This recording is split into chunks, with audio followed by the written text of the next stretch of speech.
way to settle this stuff is by saying one's talking about before they built the Mishkan, what's over after they built the Mishkan. Now, obviously, that doesn't make sense to talk about before they built the Mishkan.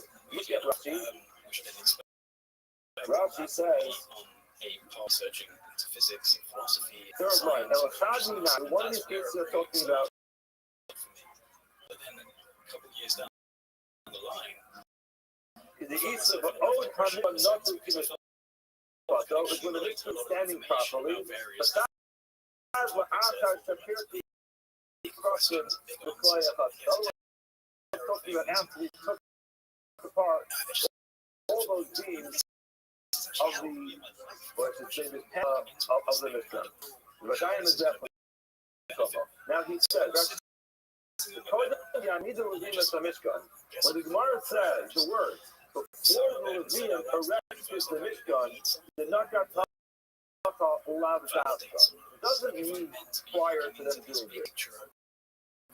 So I explains, well, Mishkan question. You never can have a scenario where the Mizbeach is in its location, but the actual Mishkan is not right. You explain why Shari Kodem. Sometimes in a kahas and his bezos, I want to make Gershon and Merari know the Mishkan and Kimanos. You just look at the plick and the tells them that they traveled. Those who carried the Mishkan always went ahead, so they got there first, and then now those women, by the time the Mishkan came, it always was that the Mishkan was built. See awesome. When they travel someplace else, first they would take down the Mishkan, Sila, then those of the Gershon and Merari, Akar, they go out. The Gershon, they would travel after one of the flags. But they Kahas, Akar, because they were carrying 6 hours after 2 of the flag. So therefore, they see you come in. When they Gershon Bakasam, you might need to send it to make all they got. Did you get it on the first try? He hasn't had a time to try. It was a weird they knew what they were doing. What they did was first they took down the Mishkan, and those who carried Gershon and Merari were carrying the Mishkan, they went first. They took it down first. They left first, so they got there first. They erected the Mishkan and all the curtains around it. And then the Bnei Kahal showed up. So in other words, since last you're not going to have a scenario where the Mizbeach is standing there before those who put those who erected the Mishkan. So therefore, when you look at the Gemara, it says, what's that talking about? That's talking about when the Mishkan is up properly the way it's supposed to be. In other words, the case where you can eat it. And the other location, which is mentioned, is actually took down the Mishkan, but the Mizbeach is still in its place. So therefore, that's what it means. The Stam Akamus, you can eat it. Stam Akamus means both when it's fully erected and the Mishkan is there, curtains are there, the Mishkan is there. The other case is when the Levim took down the Mishkan and all the curtains left, but the Mishkan was still there. You know why you're allowed to eat the kosher? It's still there. Since the Mizbeach is those cases you can eat it. So those stira, none of the cases are talking about a case where the Mizbeach is not attacked, and that's why you're allowed to eat it. So therefore, with due respect to the unity of the made on behalf of the Bnei Babel, they were saying that Kachim Kala cannot be eaten with that is taken apart. Now, it happens to be just intellectual honesty over here. Rothschild does bring another opinion that maybe it could be put that it went out of order, could have got out of order, and the Bnei Babel left her. Okay, now top of Samakala from the base. Now, why does the Vice have to tell both of these cases that you have to eat the carbon? In other words, why not?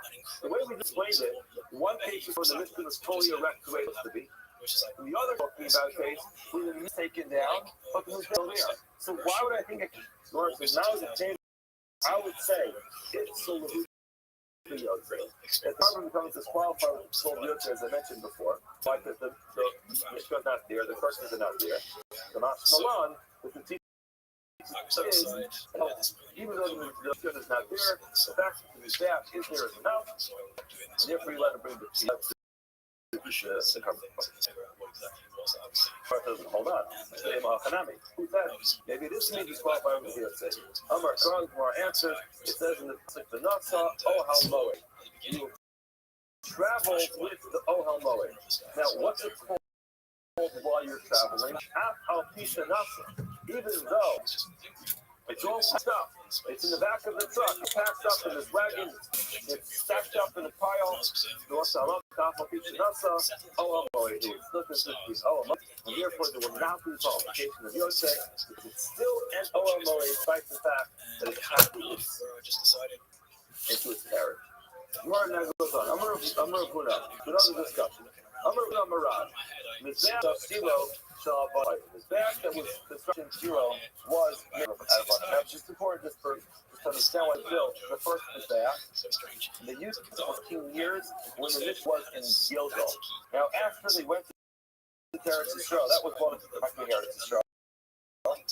Now, after they hire Eretz Yisrael, they put the Mishkan into Shiloh, and it stayed there for 369 years. 369, but 369 years stayed in Shiloh as like a temporary place. That's a couple of places. Give them all those places, but stayed in Shiloh for a long time. So now, Moshe Rabbeinu's original Mizbeach, it seems that everyone is clear that was made out of wood, it was covered as a koshes. It was called Mizbeach and a koshes. That was made out of. Now the question is, the gas that they had in Shiloh, what was that made out of? What it says? Omer Huna Marav Mizbeach of Shiloh Shalom Zvanim. It was made out of stone. This time you can look at the Brisa. Why does it say Avanim 3 times? So these are 2 different okay? One place in Mizbeach Avanim means the next one says Vanisi Shem Mizbeach Hashem Lekata Mizbeach Avanim. The third part says Avanim Shleil Sidnus and Mizbeach. So the first Mizbeach 3 times as made out of stone. What are these 3 different references to stone okay? Matan Aloma Avanim Avanim one refers to Mizbeach of Shiloh. Therefore, shall know the Givos. One is the Mizbeach of David, even though there were 2 different places that are considered to be one. And the last place Alamin and the last one Mizbeach that was built that lasted as long as the Mikdash was there. So now, simple statement that the Mizbeach that they had in Shiloh was made out of stone. Most of the Alpha of our army, the rest of our follow this question. It says, the fire that came down on the path and did the Moshe. The prophet says in Moshe Rabbeinu was saying, he built this beautiful thing, rather than having the first one. But ultimately, the fire came down from Sinai and it stayed on top of Moshe Rabbeinu's Mizbeach. You learn the fire that came down from the times of Moshe Rabbeinu, low, nostalgia, the owl on the Mizbeach and the Kosher did not leave the top of the Mizbeach and the Kosher.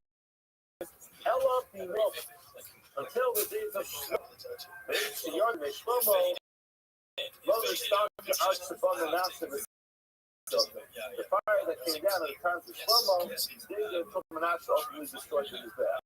But what's the point over here?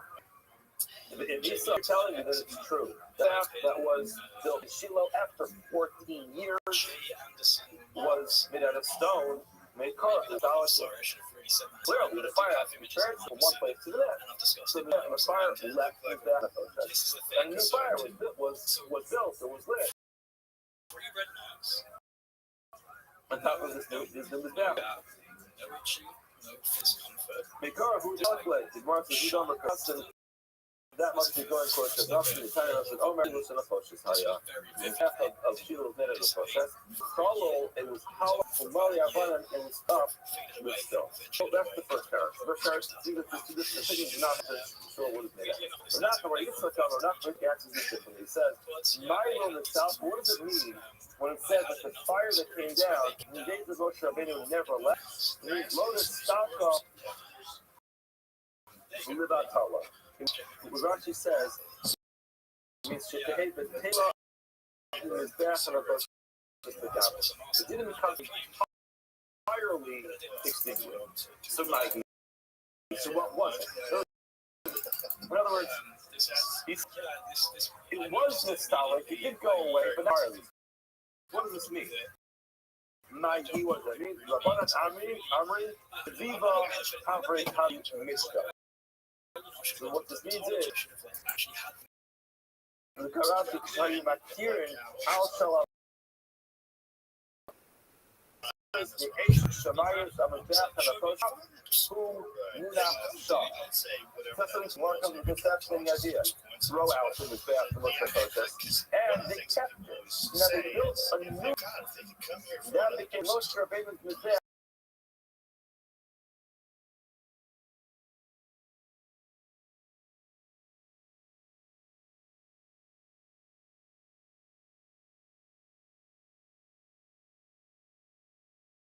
I wonder if that was pleasant.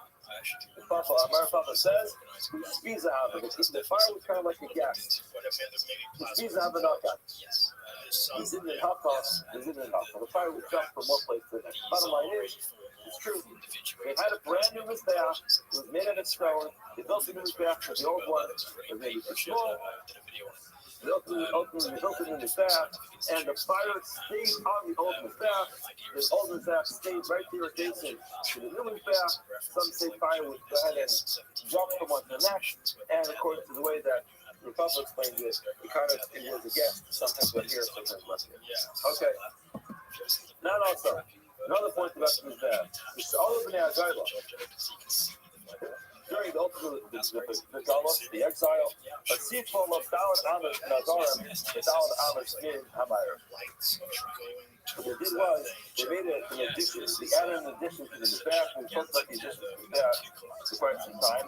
So here the Gemara says, what happened? They added on 4 Amish in the west side and 4 Amish in the south side, committing Gamma, like a Gamma. What's a Gamma? The Gamma is a Greek letter. Rashi tells us it's like a cup, or I guess in the alphabet it would be like an L. So it was a right angle. So they added up in the back, they didn't add up the whole 4 sides. They added up 4 Amos on the south side. I was about to say the west side, it depends which side you're standing on. But so they added on south side and onto the west side. And then Gamma, like the right angle, like an L. You take exercise from 28 amos to 32 amos by adding on 4 amos on each side. And we're asked, my time, why did they do this? Why did they make the Mizbeach bigger? My time, I'm going to be this was a Safek. There wasn't enough room on the Mizbeach, and they made a bigger one. So I'm going to let Avaya, we said, hold on a second. How's the Mikdash treatment? During the Beit HaMikdash, the first Beit HaMikdash, the Sizbeg, Yehuda, Yisrael, Rabbi, Kochach, Ar-Sasayah. So the first Beit HaMikdash was 28 by 28, and that was enough. And the Pasuk describes the people who were there as the Kochach, Ar-Sasayah, like the sand of the sea. In other words, not countable. And still, the 28 by 28 was sufficient. And something. Mikdash Sheni, when it came to the second Beit HaMikdash, we added on this extra L, this extra right angle of 4 amos on the south and 4 amos in the west. So what does the Pasuk say? The Pasuk says from Tuesday, Kol HaKol Echad Arba Riboy. The entire was 4,000. The rest of the Pasuk is the exact amount of people that were here. It says Echad Arba Riboy Alpayim Soisner B'Shisha. So it's 42,360 people. That's not Kekol Asher Sasayah. It's a countable number, and it's much less. So why is it by the first Beit HaMikdash they had 28 by 28 Mizbeach, and it was enough? But now you have much fewer people when it comes to the second Beit HaMikdash. You have to make an addition. The more answers on the laying, constant ace of the mind is sayah. The first is the Mikdash, who was supernatural. They relied on the fact that Baruch Hu sent this ace minat shemayim to consume the Karbanos, and Karbanos burnt at a rapid pace, much quicker than normal. The second is Mikdash. I guess they didn't want to rely on an ace happening. So we have to make our establishment a bigger mizbeach, because we can't rely on the fact that Baruch Hu is going to send us heavenly buyers to consume our Karbanos, and therefore they made a bigger mizbeach. They included their established their ultimate work to be able to make sure that the Karbanos will be eaten or will be properly burnt. And the second is that they couldn't rely on the Eish of the Shemayim, the divine fire helping them consume all the Karbanos. He asked Rabbi, when Rabbi came, he gave another explanation as to why he made an addition to this staff. He said, Shitin Pasifu, they added on these Shitin. The Shitin were pipes. In other words, what was it? Look at Rabbi. Rabbi is about 7-8 lines in bottom, Shitin Pasifu.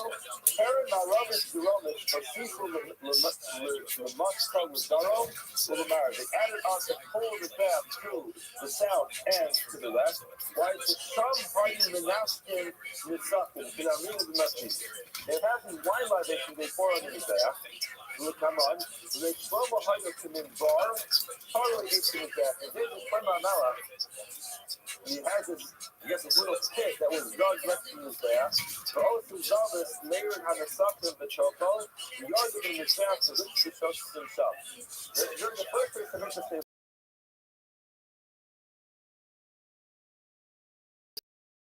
pour the wine on top of the wall of the mizbeach, absorbed into this pit at the bottom on the floor.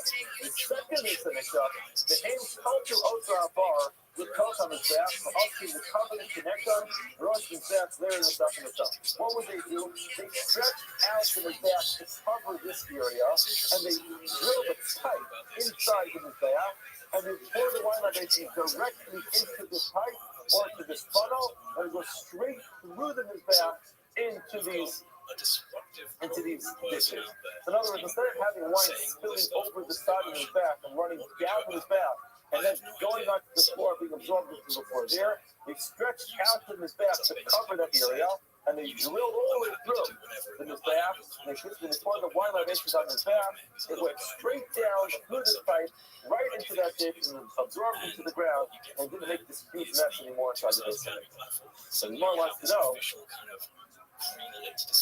Meikara Sava, by the first place to make this word based thing, they thought this Mizbach Hadama, the Bible says the Mizbach has been made out of earth, to Atum Biatam. It's got to be completely 100% clogged up with dirt. You can't have a hole running through the middle. Therefore, they didn't do that. However, with the soap cover, at the end, during the second mitzvah, what do they think? Drinking is like eating. We have this halacha with regards to people at Shtia Kachila, but they learned that the Mizbeach as well, the same thing is true. Just like the Mizbeach consumes Karbanos by eating it, so the fire goes ahead and consumes it. The fire is called Akel, it eats it, and it's digested on top of the Mizbeach. It is true when it comes to the wine libation, the Mizbeach is able to drink the wine, and therefore you can have a hole where the wine goes through the Mizbeach. Well, my Mizbeach, when you go back to the fact that it says the Mizbeach has to be filled up with dirt. So it doesn't mean it has to be completely filled up with dirt. There can't be any hole throughout the middle. That's because it's connected to the ground. You can't put it on top of any platform on top of any type of tunnel. So they changed their understanding from the first place that the second mitzvah, when the first place of Mikdash, they understood the Mizbeach has to be completely filled up without any hole through the Mizbeach, and therefore they did the Nisach and the wine libation, pouring it on top, allowing the wine to drip down the side. Second mitzvah, they relearned the Shrikim, the new Joshua said, no, that's not what it means. Mizbeach doesn't mean it's completely full without any holes in it. What it means is, it's connected to the ground, it's not on top of any platforms or on top of any tunnels. So now, he came up with this brilliant idea. Instead of having wine spilling all over the place, running down the side of the Mizbeach, they just made an addition to in his bath, not because his bath wasn't big enough. It can't be his bath wasn't big enough, because there were much fewer people during by his Sheni than there were during by his Rishon. So what the bath was perfectly the right size, but he added on to his bath 4 amas to the west and 4 amas to the south. But his bath went further without moving in his bath to cover over the area where the wine would be absorbed into the ground or into the stream, and this area to pour the wine directly onto his bath and go straight through this chute all the way down to the ground, and everything is much neater and cleaner during the second basically. We'll stop here. Let's pick up to the top tomorrow. Have a wonderful day and have a great Shabbos. Of what our role is in this ecosystem of life. And if our role is not even remotely at the apex, if we are being visited and manipulated, and if we're actually a product of experiments, you should fucking tell us. You guys can't be hanging out at Raytheon in the fucking conference room. Put your gold Rolexes on, you motherfuckers. Right? Tell everybody. We can't handle the truth. But they're right. They are right with the Emerson thing. I think that's the pathway. But look, these guys are not gonna. What they stole, they stole. Okay. What they did, they did. With the lying to Congress, the lies have been told. Let's fucking find out what the truth is. These guys, whatever they did, they did. Okay, you didn't stop it then. Let it go. The more important thing is, let's find out if this is real. That's more important than everything. For the race, for the human race, the entire human race.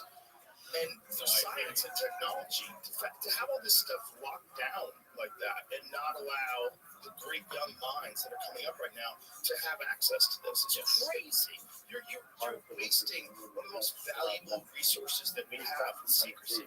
I think there's so many different reasons why they might want to keep this a secret in terms of breakthrough energy and propulsion systems. Like there's so many different implications to that. Massively disruptive. And could you imagine something like whacked out fucking dude with a 0-point energy device? Like, or you imagine some guy who's running an oil company finds out that they're about to do something like that. What the fuck you are? Like, this guy at MIT just got assassinated. Dude, the wet works in the corporate world is very real. This is very real. This guy was one of the more disturbing theories that he had was that not only is the shift of the magnetic poles, that here I'll send it to you, Jay, but his take on it was that the shift of magnetic poles is necessary in order to maintain what is that? like a natural earth cycle that has to happen. I'm sorry, I'm trying to think and look it up for a second. They were able to provide at the appropriate dimension. What's that?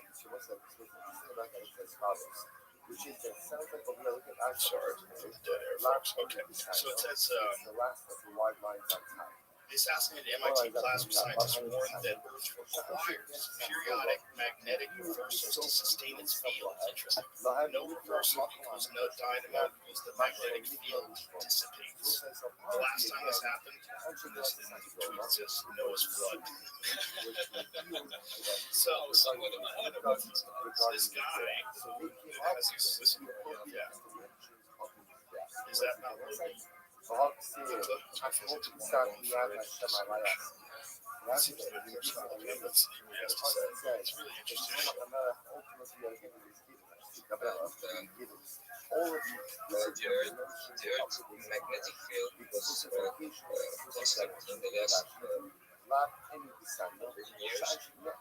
constant in the last years. Is it right that the Earth has lost 10% of its magnetic field in the last 150 years? So,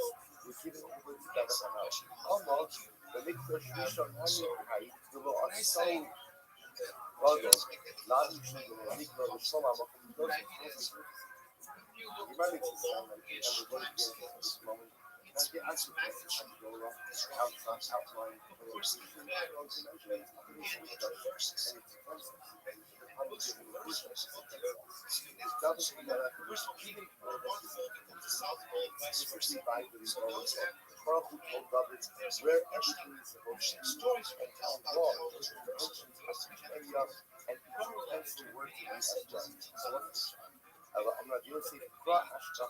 The idea is that if you average over these fluctuations, the amplitude of the field doesn't make David sen the idea is that if there was no David sen pensa chamada Zé Veia Lohulo David na cel plus is the house of horrible and this is Veia eventually that we don't have this if you look at it as an exit from Veia and the side you are open to that radiation. by not by she just was 60 almost more. And then just put Is bullets there into that dude. I couldn't listen to anything about robbery. I don't know. Maybe Massachusetts has a lot of robberies. For sure, we've got a lot of shit. It's one of the East Coast run cities. It's got a crime problem. They're fucked. And I'm sure, you know, as a The idea being that MIT professor is probably like nice. dice. Yeah. It's It's possible, but it also is possible that somebody killed him. And imagine if they killed him because he's telling us, hey, it's about to reverse its magnetic poles, and we might be fucked. The cataclysm might be coming. This is what I think there was a knowledge of in deep antiquity. There was a knowledge of cycles, of earth cycles, they were preparing for it. Why are these structures built in a way that's anti-seismic? That's got resistant to incredible force. Right. Sucks at the moment. That's That's such a good example. It's really an incredible example of the level of ingenuity and also the fact they're finding these ones that we do. Because not just the excavation where they're going deep down and finding new blocks of stone, but just the walls, there's key excavations going on around the walls. where the hip was supposed So to it's be. like this That was place supposed to was be wide. buried, maybe Colored earth push up and submersion into the ground. Clearly, this place experienced some form of global upheaval. And what's really weird about a place like Peru, for example, is that prior to the end of the last glacial maximum, around 19,000 years ago, when the Earth started to warm up again, there were certain climatologically stable corals. Peru was one of those areas which was actually quite climatologically stable. So, at the end of the LGM last glacial maximum, to the Younger Dryas, it's about 6,000 years, 6,000 and change. We've taken ourselves from holes in cars to supercomputers in less than 150 years. So the idea that areas of the world that had stability for about 6,000 years could create something incredible. And then the Younger Dryas comes, and it takes it all away for the most part. It's very provocative because of, again, the existence of the Inca structures that are very, quite pristine actually, and still standing, very simple. And yet they are surrounded by broken megaliths and multi-ton structures that have gone through incredible damage. And what I was getting at, what I was saying about that area, is the way the stones are interlocked, protected against earthquakes. Yeah, dissipate the force from these different areas. It allows for the force, the kinetic force, to dissipate from the structure. It's a big focus upon one area of it. So it's clearly done for the purposes of trying to prevent massive amounts of force. Where would they get that type of a concept from? Right. It makes me wonder. If they did have a knowledge of great cycles, like the Adam and Eve story, you know, that whole thing was like classified by the CIA for a minute. The Adam and Eve story. It was classified by the CIA. It was listed on their Freedom of Information Act. Oh, right. What was that again? It was a deep research into cycles, great cycles of cataclysmic destruction on Earth by a guy called, his name was Chuck Thomas, but I think it was a fake, not real name.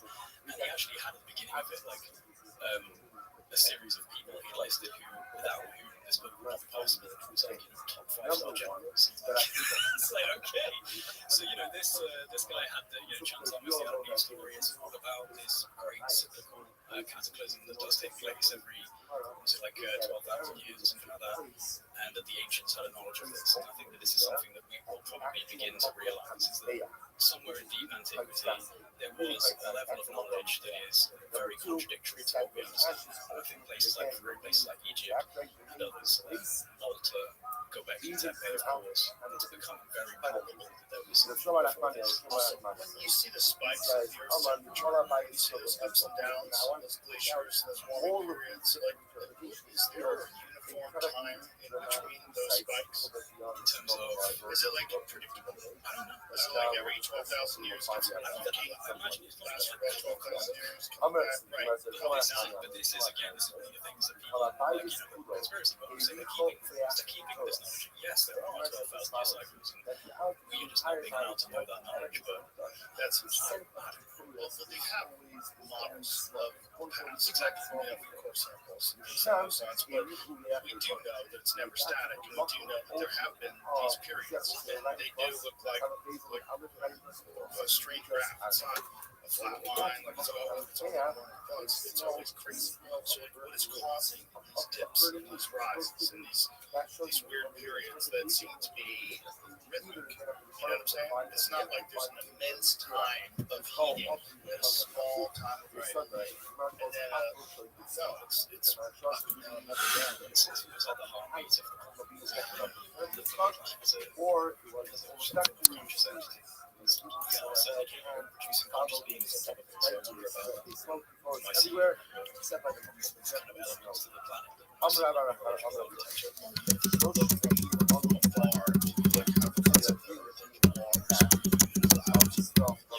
Yeah, exactly. It's like a live thing almost. Yeah. Obviously, it's not moving because it's tissue, but that doesn't mean it's not a force. Exactly. Yeah. I mean, that's why I think plasmic intelligence is very interesting, because it's this idea that a self-organizing plasmic structure could in some way create consciousness inside of it. This is where consciousness comes from. So it's very open to the idea of possibility. And I've spoken to some interesting scientists like Dr. Salvatore Pais, the guy that was responsible for the UFO, US Navy UFO patents that got put out a few years back, underwater, undersea plasmic generators and things like this. He was a US Space Force engineer, and he was very much of the opinion that plasma itself is capable of becoming conscious, not consciously so. But 99% of the observable universe is made out of plasma. 99%. Okay? Isn't it weird how we get taught about solids, gases, and liquids, but not plasma, the four states of matter? That's 99% of the universe. Why are we taught about that? That's weird, right? I thought about it. When did they start? Well, I mean, I don't know, but it's certainly before my time in school. I didn't get to it. You know what I mean? So why would they? Are you saying that they perhaps were hiding this? I think that there's things within plasma physics that are so novel and exotic, self-organizing EVOs, exotic vacuum objects, and the science that they're studying. Have you ever heard of the Sapphire Project? No. It's kind of gone quiet now. Help us, I've got it for a minute. But they're claiming to bottle the stars, creating these plasmic self-organizing plasmas inside these chambers. They were claiming could transform metals from metal to gold, transmutation of elements, complete revolution of propulsion energy. I always wondered about that. Why were people really trying to make gold? That seems so crazy that you think you could make something like that. And I always wonder, did somebody used to make it, and they have like this story of how people used to make gold? Like if there was, like imagine the caps of the Great Pyramids are they had gotten to, it's not impossible to assume, like if the Earth creates gold, it's not impossible to think that we can take the elements of the Earth and create gold. There's got to be a way to do it. Is there a way to create gold currently? Let's put that up for sponsors. How do you make gold? So I asked.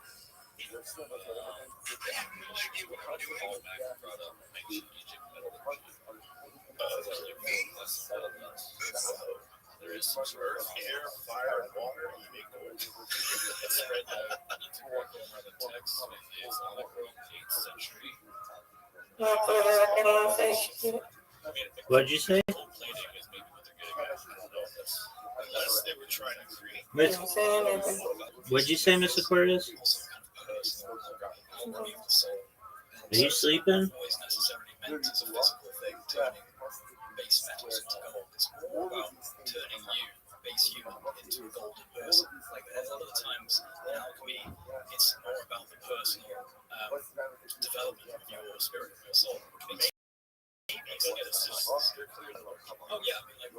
Yes, but I mean, if gold was a valuable, if it was a valuable part of technology, which it is, and it had conducting aspects to it, it's very conducive.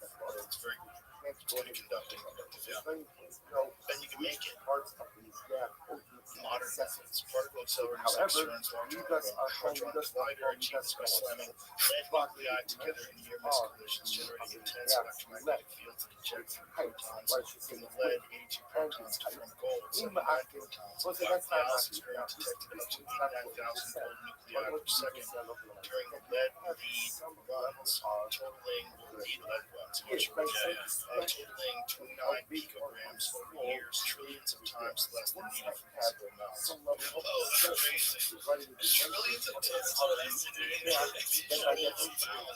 Yeah, 1980, Glenn Sanger transmuted bismuth into gold isotope using carbon and neon beams at Lawrence Berkeley Lab. Now, the way to experiments for like iron streams next to the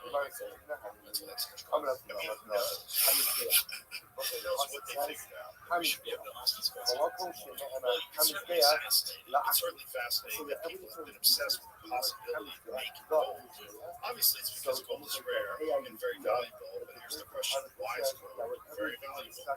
You can't make a weapon out of it. Like, how did it rise to prominence? Isn't that like some like translations from like those Babylonian texts where it's like That's how Zachariah Sitchin, right? Yeah, Zachariah Sitchin is very controversial. I used to know who's right, but I do know that I always, when I talk about Zachariah, I always talk about the website. Sitchin is wrong about it. So his website, it seems like he was the only one that was buying into that.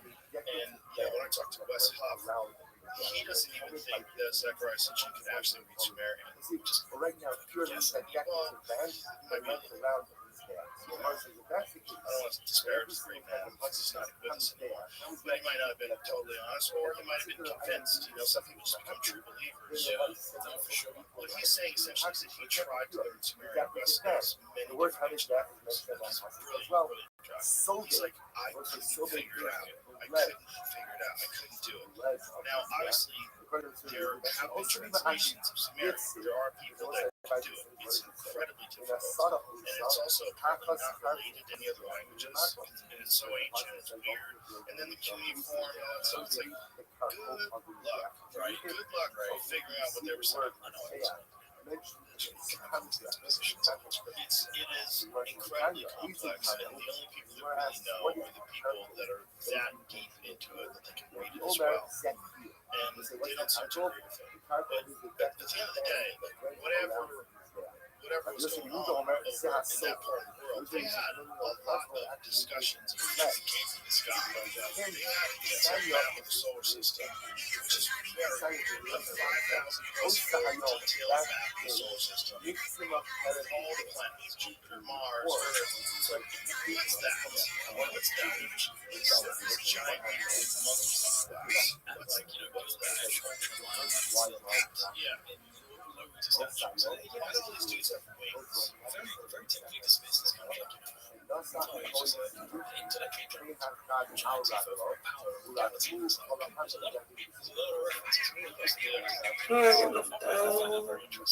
Miss Aquarius, what are you saying? This is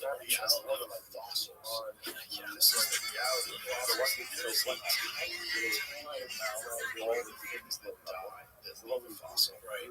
Most things don't leave a fossil when they die. They get absorbed by the earth, eaten by scavengers, bacteria, rot away, the sun reaches loss, and it's happened. Within a few hundred years of time, occasionally, and someone, a dinosaur, falls into the bog, and you get evidence. But if you don't get that evidence, it doesn't mean it didn't exist. And exactly, the giant ones are weird. Those are weird. Because there's so many depictions of ancient giants. Giant bears, you gotta wonder, okay, we're talking about like Iceland, right? We're talking about giants. We're only talking about shots. Those tall men, those guys are all from Iceland.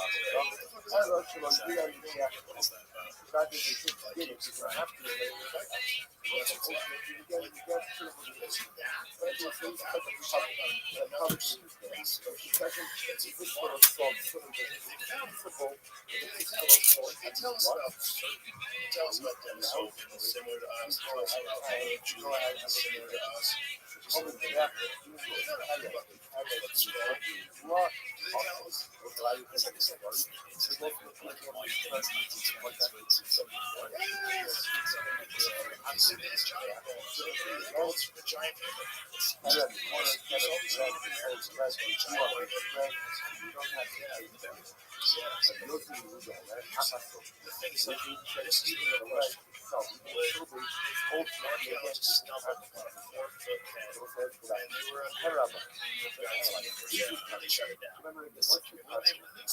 I'm fascinated by the fact that I have to ask that question. Because I would assume that you can't just sound right. We have fascinated with giants, like a giant human being, which might be one equivalent to mine,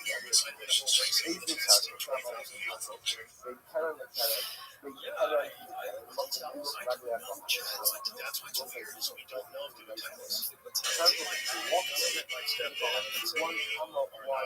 that's the thing, is it might supersede just academic circles and archaeology. A lot more serious why the implications of our ancient history and what exactly was taking place. I'm fascinated by some areas that seem to have a level of kind of like theological reference to them. So the Book of Enoch and the Watchers, they descended down on Mount Baalbek. Right? So that's Baalbek, which is Baalbek, the Lord of the Becher Valley, and Baal, the storm god, and everyone talks about the sacrifices to Baal. Yeah, that's it. The trophies. 800 to 1,000 tons. 800 to 1,000 tons apiece. No, they've been lifted up. They've been lifted up quite significantly, and this is the thing, man. It's like, somewhere like this, we've got this weird story, but this is basically 30 miles away from there is Mount Hermon, where the Watchers apparently came down from the sky. Impossible blocks in this pit, and the quarry there as well. The quarry there, you have like the stone of the pregnant woman, which is like 1,250 tons. There's another one there that's like 1,500 tons. Like these were never fully excavated, but they're there getting ready, and they've been documented in situ. But then, 300 meters up the road or less is the Temple of Jupiter, which again, mainstream academics will attribute to first century Romans. But the first century Romans had like metal cranes. This is insane. This is a 100 to 1,000 ton block that were lifted up. I think it's like at least 20 meters.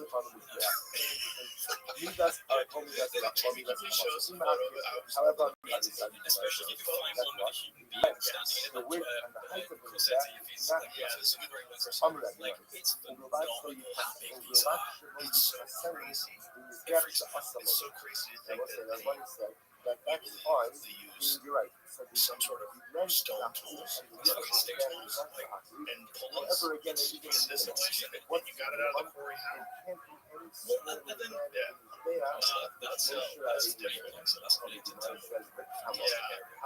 which I'll be showing in the next episode of Ancient Technology. It's the trillium stone. The trillium stone. Yeah, Baalbek. One of the interesting things, of course, that he was saying is like, that's not even close to it. Okay, so there it is. So the person, and then look above how big those stones are. This is not sensible to attribute to first century. No, because it's just the little ones. That's it. They are so big. And then there's a good black and white one, some of the yellow. Yeah, they moved these to dunes. Absolutely phenomenal. And then the smaller blocks on top. That is first century. Absolutely, without a doubt, there is a box that they turned to Rothschild. So yeah, they built on top of an ancient nation, which they weren't doing. Whatever looks like any landing pad, making the spaceships landing pad. What's crazy about that as well, just a real quick aside, is in addition to that, is that, okay, so the mainstream attributes is the first century Romans, but then the Romans liked to brag about all the things they did, and the third century Romans bragged about the Latin Romans. is now sitting in Rome, and the lateral obelisk is about 350 to 400 tons. That's the heaviest recorded lift in Roman history. These are 800 to 1,000 tons. They never even mentioned them. So it's weird that we attribute it to Romans, but it's because within our model for history, we can't not, if we're going to listen to academics, right? So you have to then invoke French theorists. On the podcast, she has a book being She's taking it.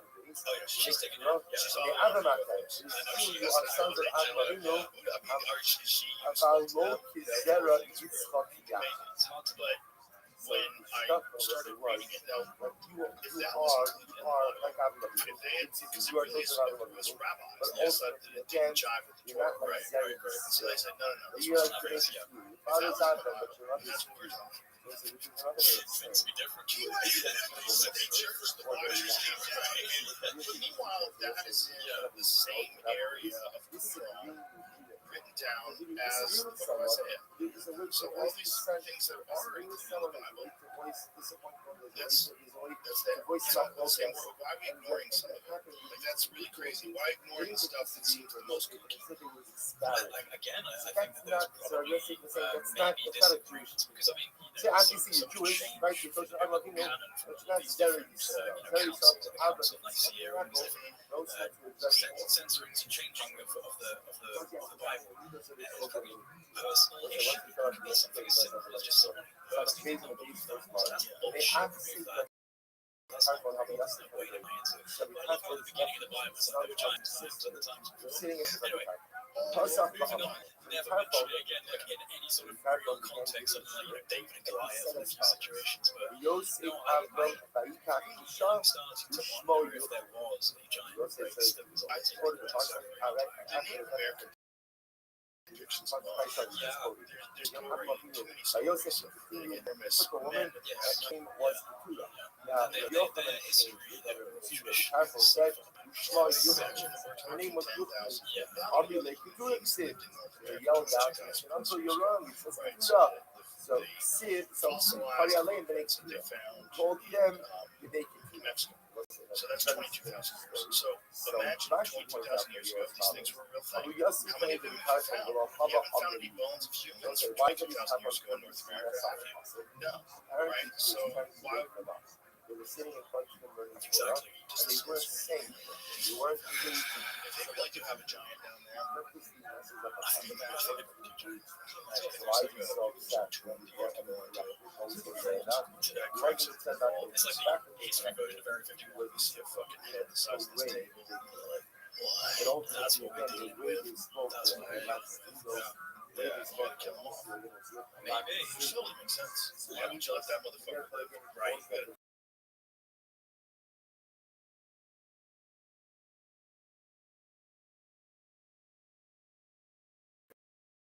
Foot tall, 12 Of the watchers themselves as giant beings. Right. I wonder where the giant came into the equation. Well, listen to us compared to them. Maybe because look at it, it was slight aliens, like alien rays or something.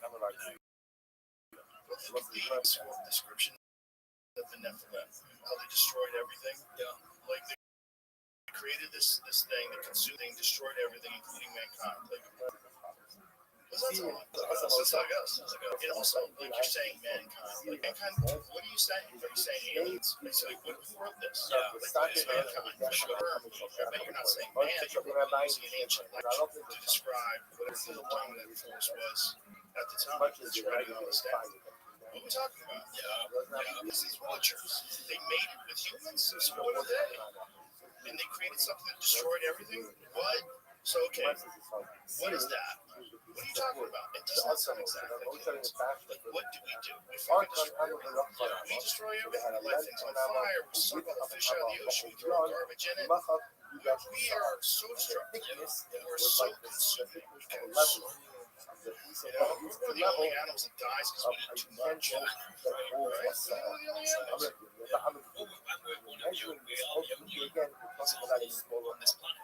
Level of intelligence. I mean, it's just phenomenal. I mean, really quite phenomenal when you consider all of the various avenues of evolution that have been we learn the opportunity. We have a massive. Yes, but there has to in some way have been, to me, in my opinion, such a quantum leap in the ability of cognition and the brain size. I mean, I do find the subject very, very interesting. Sort of using psychedelics and there's a role to play in that for sure. But I just think that we have such a novel trajectory change of the creature every animal on this planet. That tells me that there's something fundamentally accelerated in humans, and whether that can just be put down to shamanic use of psychedelics, I don't know. I think that when you invoke again all of these various theological stories, it becomes clear that something was interfacing with us, and perhaps at one point we were interfacing with them, and there was a communication and a relation as since one degraded after cataclysmic reaches. I think the evolution that came out of psychedelics and primitive man was the escape from the barbaric nature of our roots. I don't think it's necessarily the development of the human brain. I think it's probably a way to also learn to use the human brain with its primate background, but soften the ego, right? And endorse a feeling of community. Like promote a feeling of community and love and connectedness that you get from psychedelics will allow you to traverse the timelines between incredibly barbaric hunter-gatherers with stone-tipped tools to agrarian societies where people are all living together and cooperating, and it makes sense. But what doesn't make sense is the giant leap to being a human in the first place. It's kooky. It is. And it's in the Bible. It's the crazy part about it is that they literally describe what, and not just us, many people have theorized, like, have we been a product, are we a product of genetic manipulation? Are we a product of accelerated evolution? Again, my experiences, I just feel like there is quite obviously a vast intelligence spectrum out there, in my opinion, and I think it goes beyond our own perception of space and time. And I think that there are likely things that can come in from realms that we just don't really believe are real, like the astral, and even the realm of the imagination is an interesting thing. What is through our heads that we can instantaneously create anything we want? Things, including everything that is coming from inside someone's mind, like we are excretors of ideas into reality, render reality to something that nothing else does. And I think that there is a spark within us that speaks to what people would call a divine spark for sure. And maybe that is a divine spark, maybe it's a highly intelligent race that intervened and gave us that spark. But we are entirely different, and I do think that as we begin to get deeper and deeper into kind of the physics of our reality and our fundamental connection to it, we start realizing that our physiology, our body is like a technology, it's an instrument for picking up on signals and perhaps even consciousness itself. I don't know if you're familiar with microtubules and the objective production theory that's throughout from subjective networks. How many times you bring that up to people? Oh yeah, I know. Oh, no, exactly. Well, I hang out with some weird fucking people, but I just control sensation. Microtubules, man.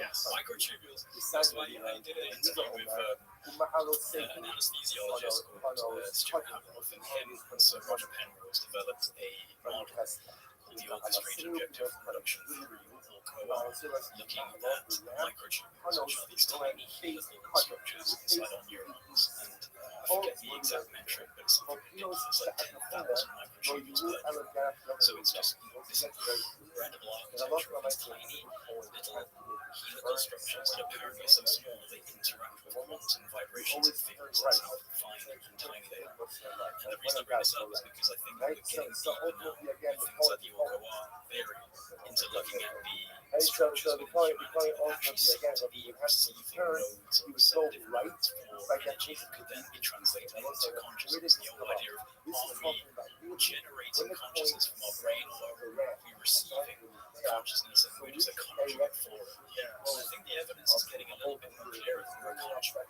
I just wonder if that's evolution naturally, or if that's interaction from these others that have come and meddled with our genealogy. It's a good question. We'll have to ponder when I come back. When you get to do that, let's go right back. Put something up, which is a really interesting video that I took when I was out in Saqqara in Egypt again with Jeffrey Drum, who's taking me through. And this is an awesome place. So just for context, before we play it, take you back to the game. This is inside the Pyramid of Unas in Saqqara, and this is deep down inside of it, inside what they call the burial chamber. Now you see all of these amazing Arabic artwork. This has been quite relatively crude expression in this like below. That's actually calcite crystal, and that's limestone. And the entire back of this chamber, like this wall, the back wall, the other wall, the ceiling floor is made out of a slab of calcite crystal. But what's really interesting about this is that when you take a flashlight and you put it in a certain angle, something very interesting appears. Otherwise invisible edge of an individual. You can see the navel, and then the arms will be invisible until you get that flashlight. These have been actually smoothed. Promo for my episode, but these flashlights smoothed into the calcite crystal itself, and then obviously these Aramaic writings and pictograms scratched on afterwards. Clearly, this is the original artwork of this chamber, but it's not as simple without a very specific angle of light that creates the shadows, and these are on the other side of the wall as well. I think in this clip maybe it doesn't show it, but very, very strange. This entire pyramid is acoustically profound. I mean, the acoustics inside of this are unbelievable. The amount of echo that you get, and the entire Saqqara site, we went around it, and oh my god, it's so weird. So man, you've got again just incredibly huge slabs of rose quartz granite in this one area. It's like on the other side of the pyramid, not even near the entrance, which is just this huge portcullis made of granite with interlocking pieces where clearly another piece of stone was slid between. But this is nowhere even connected to the pyramid infrastructure. They don't say anything about it. Strewn across the entire place, you've got huge blocks of granite with little holes, and you can see the striations going all the way through. And in his opinion, Jeffrey's, I think there's merit to it, because in the Cairo Museum, there's a little cabinet of the laboratory of jugs and bottles that were recovered from Saqqara, including a little plaque. There's like a little plaque, this wasn't included into the actual exhibition, but it's tucked into the corner of Cairo Museum. You have to really look for it. A plaque saying that the area of Saqqara was a laboratory. And again, like this completely contradicts all of the things that they say about ancient Egypt, but it's in the Cairo Museum. It's literally written as the ancient laboratory of Saqqara. And so, what's going on there? Why is there a contradiction like that that's being acknowledged?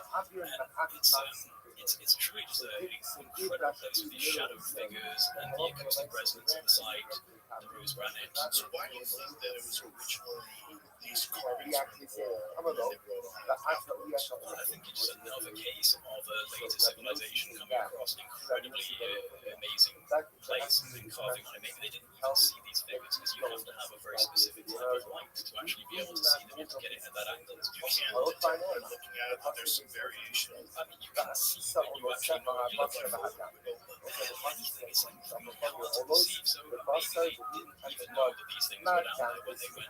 There's another part of this when you're going through the chambers where it's rose granite, and then plaster, where you've got hieroglyphics all on the top, and you can actually see the plasters kind of bleeding off into the rose granite. So it feels like they found it, they slapped some hieroglyphs on it, they put their own veneration around it, but it was not an original structure of the Egyptians. Once again, a place that they found and set the ground. But it's just weird that in the Cairo Museum you have this tiny little shelf of beakers and measuring jug type things, and it says that the lab complex of Saqqara. It just doesn't make sense in comparison to what they tell us is the reality of this place. That's weird. It's all weird. It's all weird. That's why the bottleneck of talking about this stuff is so infuriating. This is the same place where we have the Serapeum, the 80-ton boxes that are precision marble toppings that Christopher Dunn down into the museum. on the road, they're strange. which is Shimon Yossi says. No. Shani Omer, only B'Tzad Ma'alacha. Interesting is So when it means that the coin throws the leaf, what does that mean? That means the coin is standing on the top of the staff by the fire according to the image. Amar Leitzim Zorik L'Ma'alacha L'Ruchu Zolik, Ulama Olam Ma'alacha Shimon L'Ruchu Zolik. So ultimately again, when the coin throws the fire, goes and we find the fire that's going. Does it go on the periphery of the fire? There's actually a harsh in the middle of the sitting in fire. the middle of a corridor. Obviously, Habi And Omer, you've got a regular scope for the size, but it's a 70 to 70 to 80 part of the fire that's against. If that's the case, sarcophagi. Ma'alacha L'Ruchu Zolik. Hasam Mishum So Lo Action. there was a What's it ultimately again? So now we region begin to that understand venerated the Invisibles, and these were burial chambers for the Invisibles. But you know, what's funny about that is the only thing they have to evidence this is no bones of bones or anything like that. What they have is a single hieroglyph on one of these boxes. They have a hieroglyph on the bottom, and that's why they attributed the Invisibles. Regardless of the fact that it's a precision carved 80 to 70 to 80 ton granite marble piece. That by definition requires With even more precision inside, they're even more precise. in order to allow to be that part of precise. insurance properly. Funerary box. So again, the Papa Amar, More impressive the Papa in says terms no. of external. One, And actually does require a Zuga, Question. but Make it is going to move be like what? How That is so? long dead. Mad Let it down, go. Adi That's Things are nuts. just like when it comes to dam, And this just like is when it comes to one of the the big blood. things that So Christopher done. So ultimately, it's again, just like, Abir talked about steel. there's Okay, just no way. look at there's Yeah, ground, I've been ground, inside. there's floor, Someone will that take care of separates it. the coin and the scale.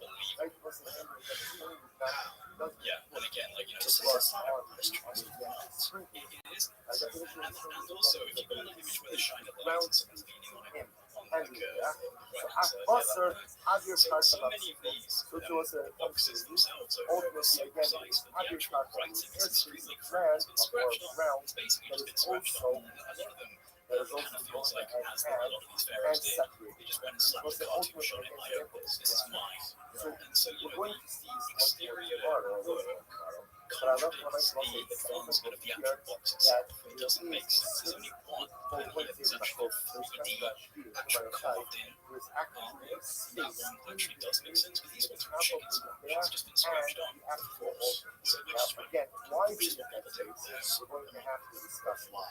history of How about the you? ancient films. Snake Yeah, if you've got a third Buster, image, actually, that's an interesting image because Snake you've got Buster these ultimately such again, low quality. It's a shame. You can kind of just see the noting that dimples where they've smoothed out the stone. these are two And small what's weird about this is that so if these were funerary boxes, you would expect the external to be the most impressive because that's what people are going to see, right? But you actually have a lot of information on the boxes. And one of the theories about this, and this is something that David gives a good example of this, one of the theories about this, one that Jeffrey Drum brought up, is that whatever was going on inside of these cases, the exterior had to have absolutely zero critical imperfections. So any cracks, anything that was problematic would have been dissolved out, smoothed away. And you have this weird kind of dimple on a lot of these, or somewhere you can actually see a crack where the crack's been removed and it's been kind of smoothed out. And then inside, it's magic green. Just one of them goes ahead. and so it just kind of contradicts the idea of it being for a funerary purpose. You expect the outside to be absolutely perfect and beautiful, but it's not. It's kind of mal-shaped and as if they were trying to remove any sort of cracks, anything that could cause a structural problem. And then inside they're perfect. So it does make you wonder about the real purpose of That's why that.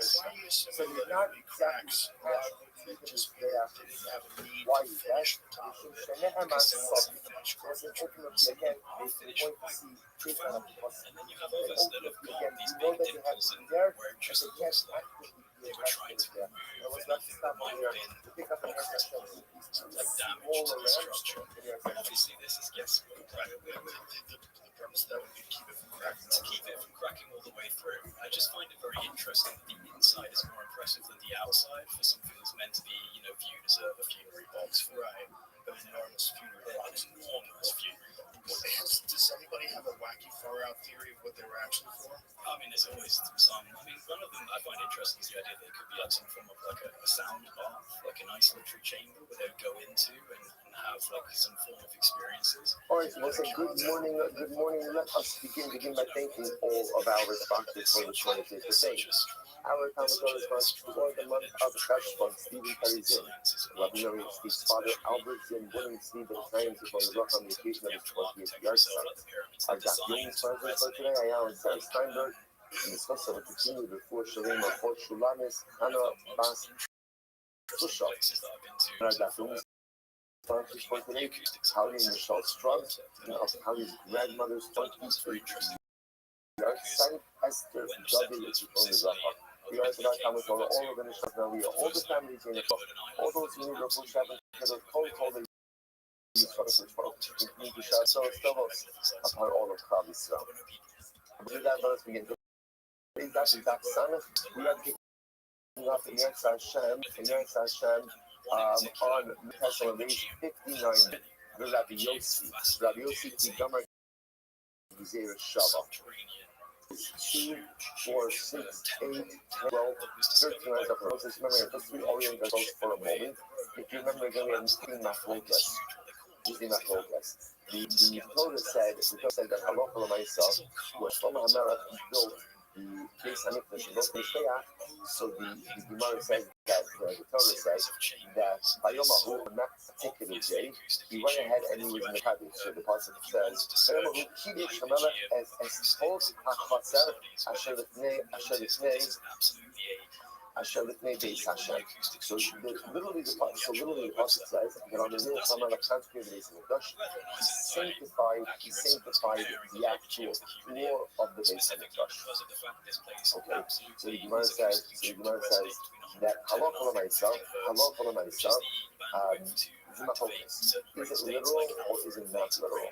So if you understand that it was literal, it means that the Mizbeach that Shlomo HaMelech had built was too small to accommodate the sheer volume of sacrificial service, and therefore they had to go ahead and actually chef Kabbalah on the floor.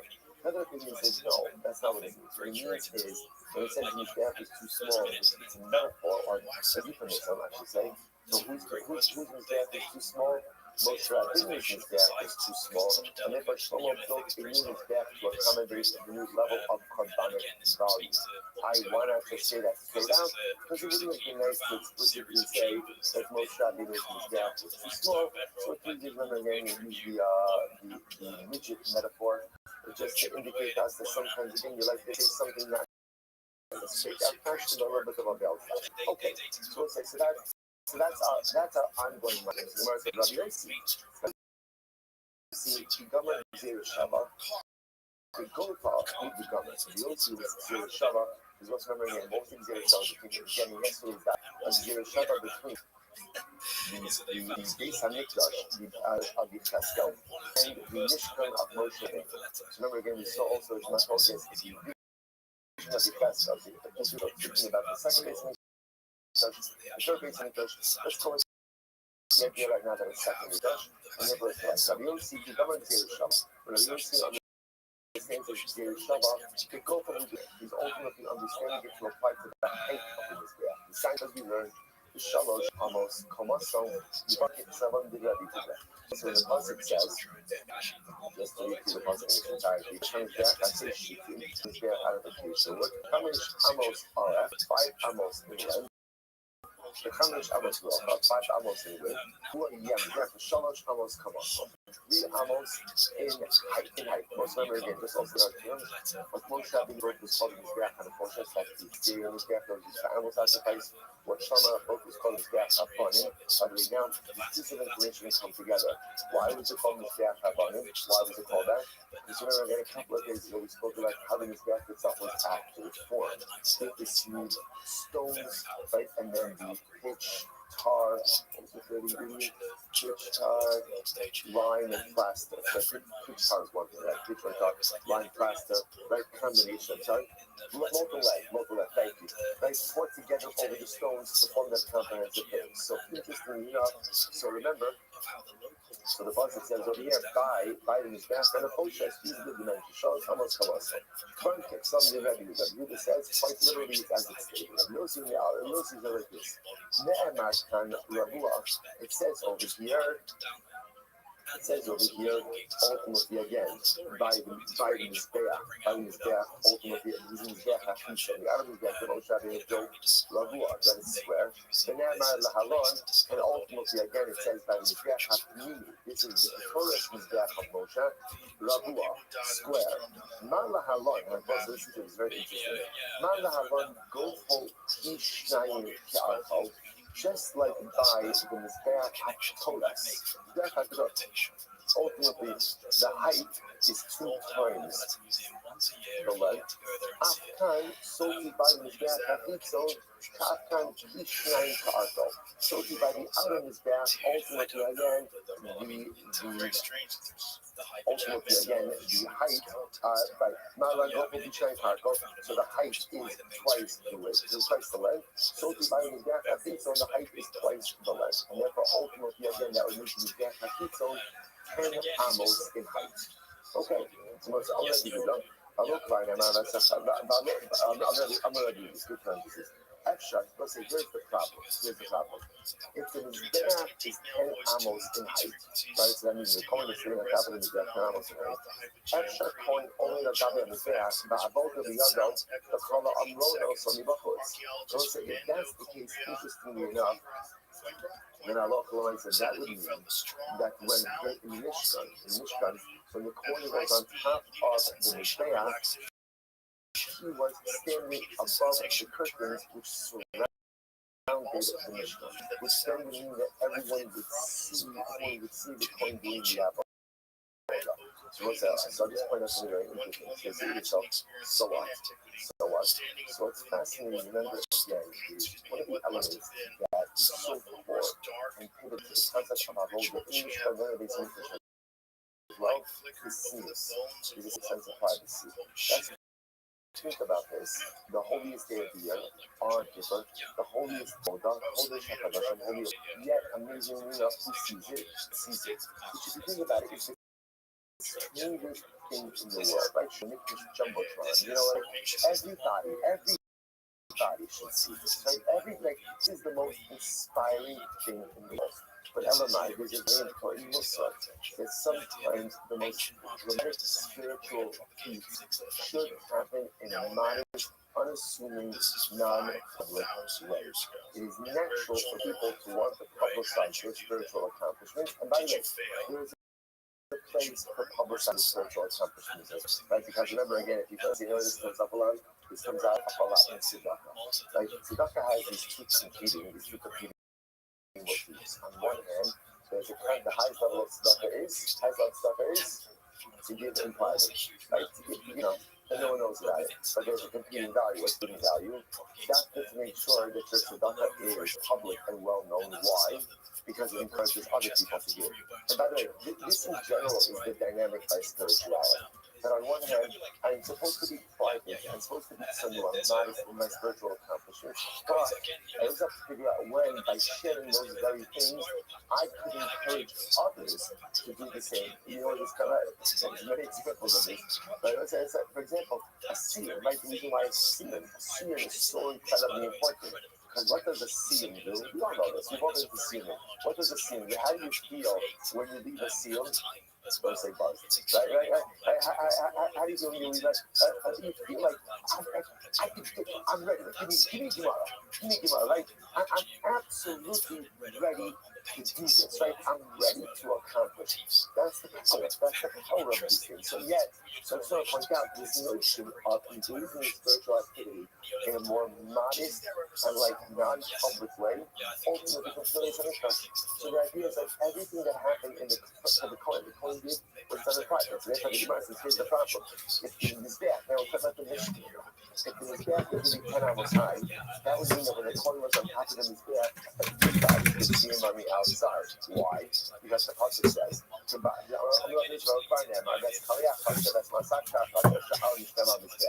Man Mishkan Yud Amos, Mizbeach Yud Amos, V'omer, so before we go on to that, brain No, has no, this it's in the report. synchronization, just So like here's the problem. If the Mizbeach is 10 amos high, in the Pashas, anybody can see him. The Gemara says, don't worry.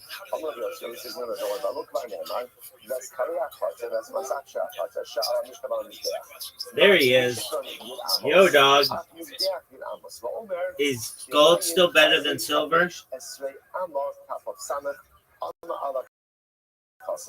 Yo, dog. Because at the end of the day, actually, the curtains were. Can you hear me? 15 amos. Yo. And therefore, halach l'maisa, Just one moment. because even when the coin was standing on Mizbeach, ultimately, again, there was another 5 amma of curtain height above him. I have to give you 1 second.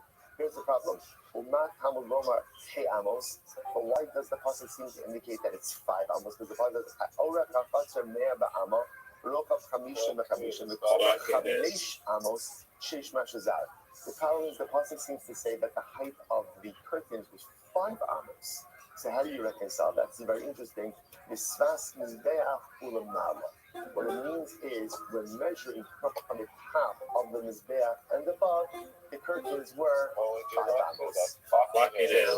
Yo, dog, is gold still better than silver? 15 amos. When measuring from the top of the mizbeach, it was 5 amos, and therefore it turns out that I don't know. They're all. I think. Yeah, I think Canada should celebrate that we got silver. Is a remarkable achievement. If any other country got silver, like if Latvia and he got silver, I agree with you. And in the future, I think silver will be worth more than gold because it is has a higher melting and is more desirable in computing. Much smaller inside of the inside of the base of English itself. I mean, can you make the copper is like 1,000 times more useful than silver? Perhaps So therefore, copper should be more valuable. Perhaps it will be. Perhaps it's more abundant. It was like a band around the Mizbeach. Yeah. I mean, I guess that's why copper is cheaper than silver and silver is cheaper than gold. There you go, baby. So what's good, son? Do you know that the Japanese garbage system is largely privatized? And do you know why that is? Please enlighten me on Japanese garbage. Here's the issue. Yeah, so I'm not sure if you heard of like the 1995 serum attacks in Japan. Yeah, I know all about it. I know all about it. I was the brains behind the operation. Nice, you're the cult leader. Yeah, I was 9. I was 9, and I was like, how can we really fuck shit up today? And I was like, dog, how about the fucking Japanese tunnel? Their fucking subway system. Let's fuck it up, mate. And then everybody was like, oh, that's a tight idea, Rabbi. Because they were calling me Rabbi back then. And we fucked it up. How'd you like it? Pretty good, huh? It doesn't matter. The idea is that the avoda should be in a bit more of a. It's honestly one of the most creative events that I've ever been on. Alright. I know. It was nice what they did. No, that shit Stupid, sucks. but Alright, so it's pretty wild just how powerful that like liquid is, though. That you can just smash it and then just walk away and destroy a whole subway for people. word dog. Alright, so talk to me. What does that have to do with the Japanese subway? Yeah. Because trash cans were deemed like a risk to the serum attacks. They removed like a whole lot of public garbage cans, and so if you have garbage cans, you have to go into like a private business, which is like 7 in order to dispose of your garbage. Oh, that's tight. Alright. Yeah.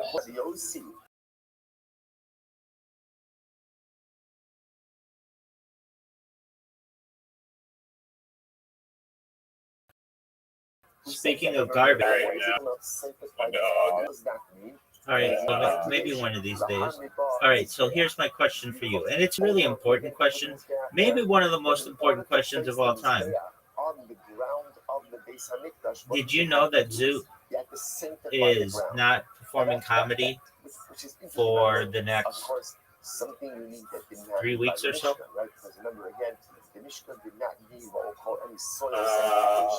Because by definition it was mobile. Why is that? There's some other kind of festival that they're doing, but that he is in which he is not, but that he is not participating, but in which he is not participating, and I think it's a BS because I think he's maybe one of the best comedians in all of South Australia. I mean, I think it's obvious. I think if you don't, Oh yeah, at least the top 10. oh for sure, dog. For sure.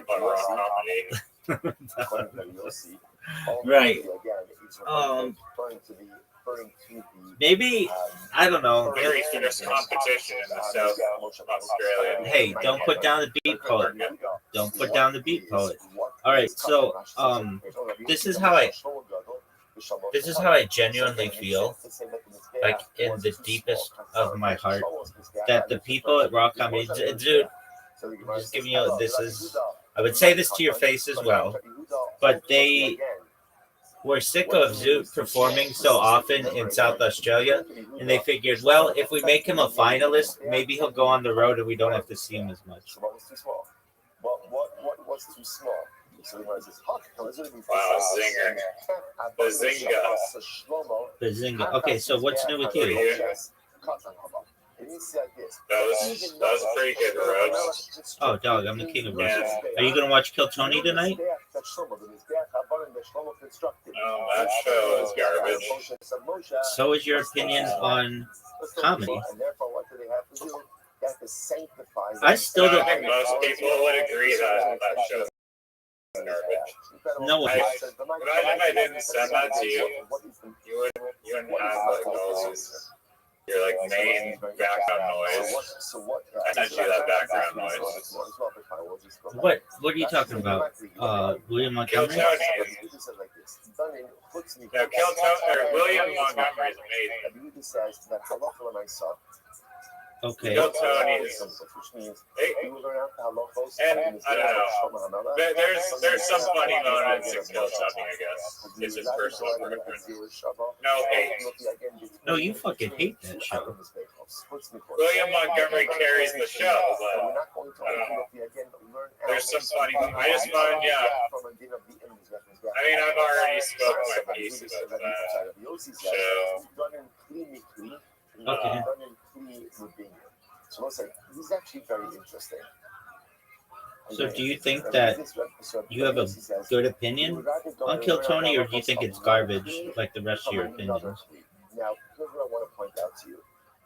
We have been very much focused on this idea that I think that two altars. Kill Tony is too boring, but maybe I have too much ADHD or something. I mean, I find the judges, I mean, they're professional comedians, so I guess it should be funnier, but it's mostly just like the judges roasting the comedian, which is fine, but Furthermore, I don't know. not my cup of tea. What is your cup of tea? Another very important distinction as well. In comedy? Yeah, baby.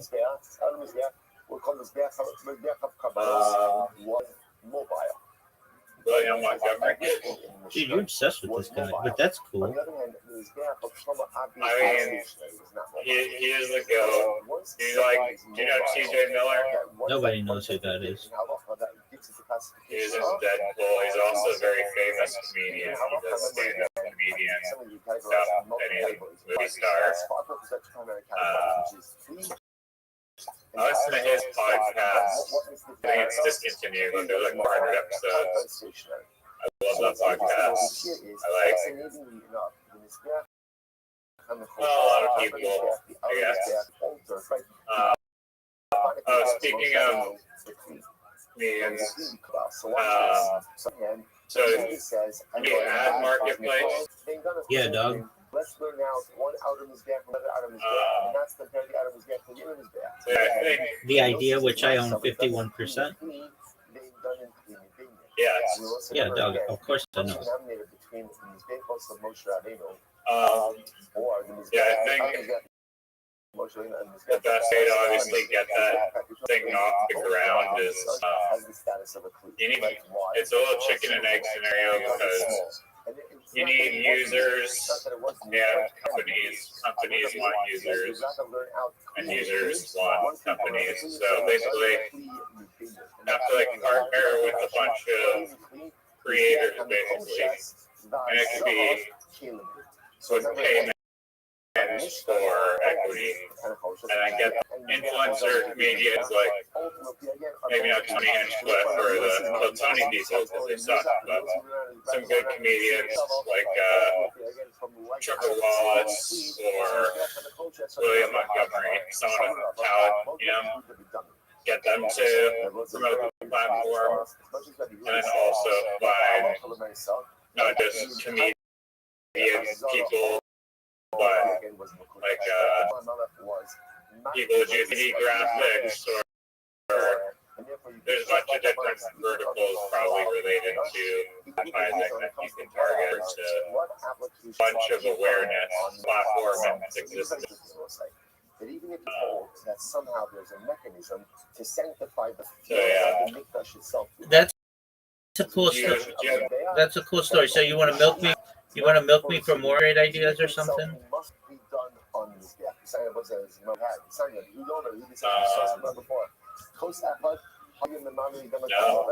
Okay.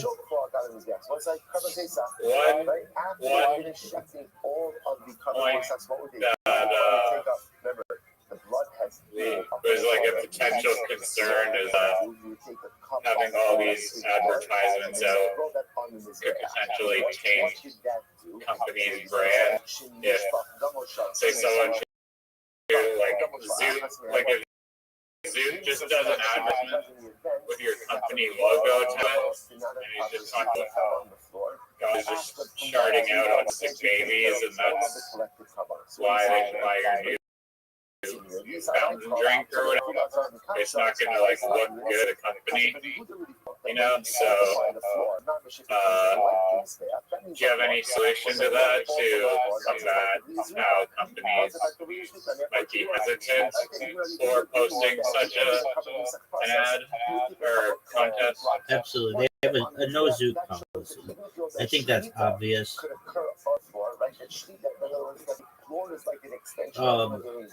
In all reality,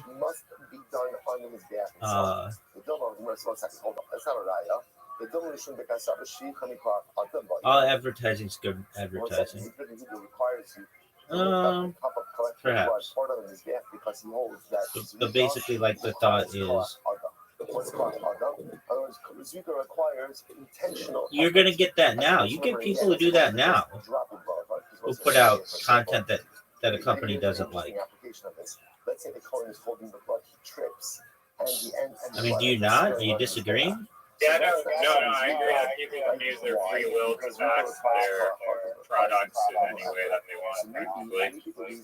They might get sued depending on circumstances, but it is a free market, but apparently, and this is just the AI that essentially, or it's saying that companies are really concerned about their brand and what makes it to light about their brand, and so they don't want potentially like Zoom content just floating around and being associated with Zoom or the like.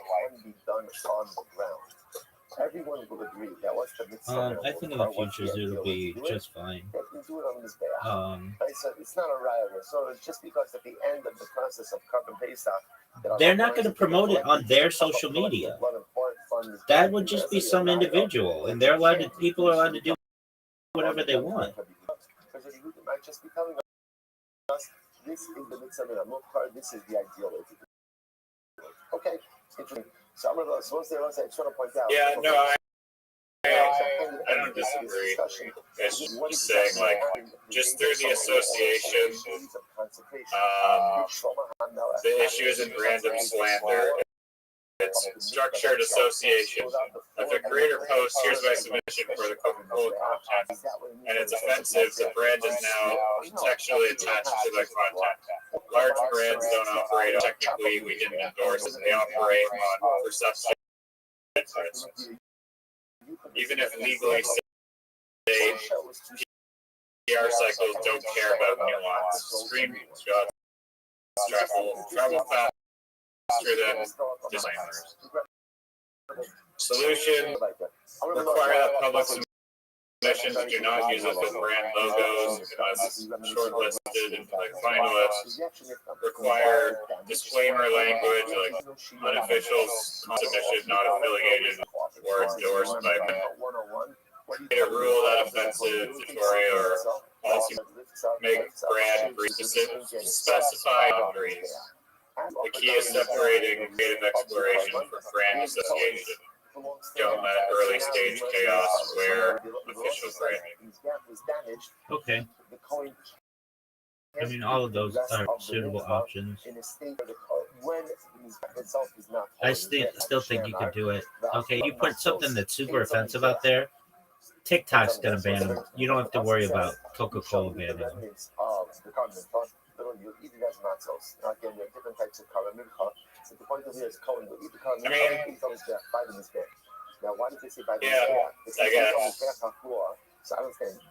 It still may not look great, though. I mean, like, I don't think Zeus comedy will be banned from Instagram unless he's showing, like, active hate symbols, pretty much. Or nudity or, like, something crazy. Okay. But who's to say he won't?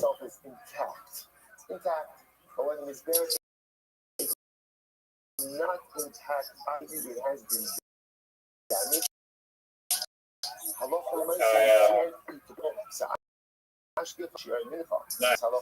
Yeah, in this building? Oh, me too. Yeah. Nice. Third. Again, let's say, just illustrate where this case will come up. When the coin offered the fund and his gap was fully intact, then what happens in his gap? Yeah, I like it when How do I just know like that I can't eat pop it up with her nose like she's playing volleyball or something. Yesterday she like galloped like a horse through those little like monkey bar things. I didn't know she could do that. She was like, oh yeah. So Nielsen says, ultimately, I learned 3 things from 3 elders. Yeah, she really loves the ball. Yellow. Yellow. Says, Yeah. Female, yeah. Someone said this is great. This is absolutely great. So Rabbi Rothschild said this. One might have thought she is turning 4 in March. Yeah. Why would I think that? Yeah, nice. Thanks. Someone gets to watch. Because it also, if you hold the Kedusha is eternal. It's eternal. Doug, why don't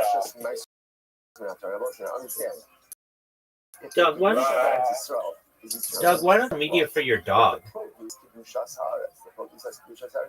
mean, once companies, like tech company goes on the site and is like, yeah, we have a 5,000 bounty for our tech product. It's this new whatever. Maybe we'll give it a try. Okay, but Perfect place. It doesn't have to be for humans, too. All types of animals, critters can participate in the platform. yeah, but like seriously, why don't you? The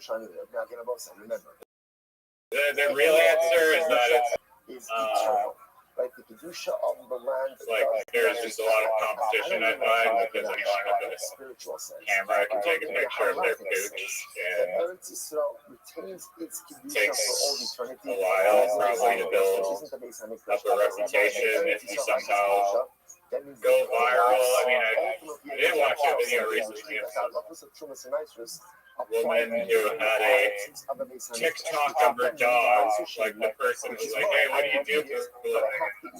Like, I have a TikTok for my dog. And I thought that was kind of a interesting reply. But yeah, I take pictures of her that are cute. I mean, I don't know what else I can do, really. Like, how do I just make it go viral?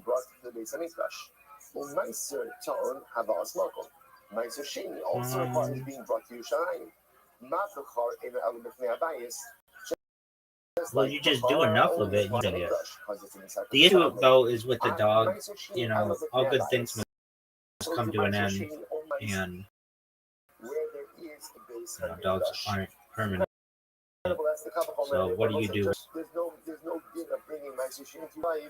I'm not saying that, but Yellow has a long life ahead of her. I don't mean to put a negative, but you get what I'm saying. Like, there is like that. What is it? Like Grumpy Cat. Grumpy Cat died, and like all the fucking famous, animals end up dying.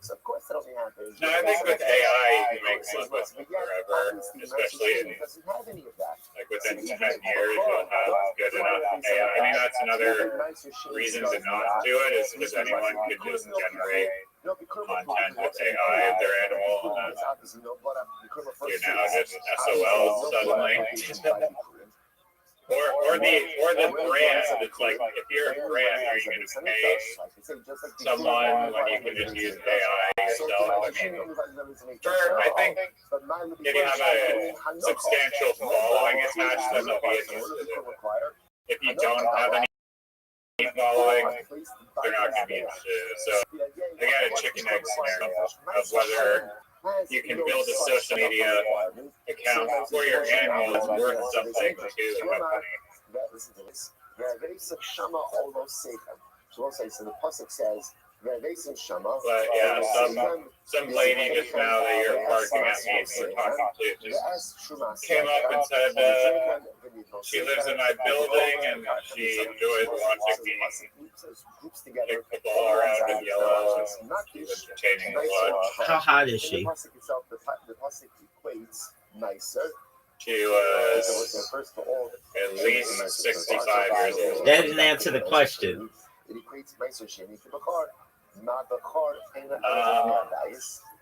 mean, in her heyday, I'm sure she's pretty stellar. Well, so this bitch is pretty hot. Yeah, I mean, if you're a 70-year-old man, you probably could get eyes for her. Might be fawning over her, I'm not sure. That's tight. So you could have that lady follow your social media. Yeah. I mean, I just, yeah, it's, I feel like it's just hard to actually stand out. Like, I follow, like, I have an Instagram for my dog, and I follow other dogs, and they take professional, beautiful photos, like, in the mountains of British Columbia and on Vancouver Island, their dealer dog, and some of them get like a sponsorship for like some dog treat or whatever, but I don't think they're super rich, so they don't have a huge following. Okay, what do you think you need to have a huge following? This entire discussion.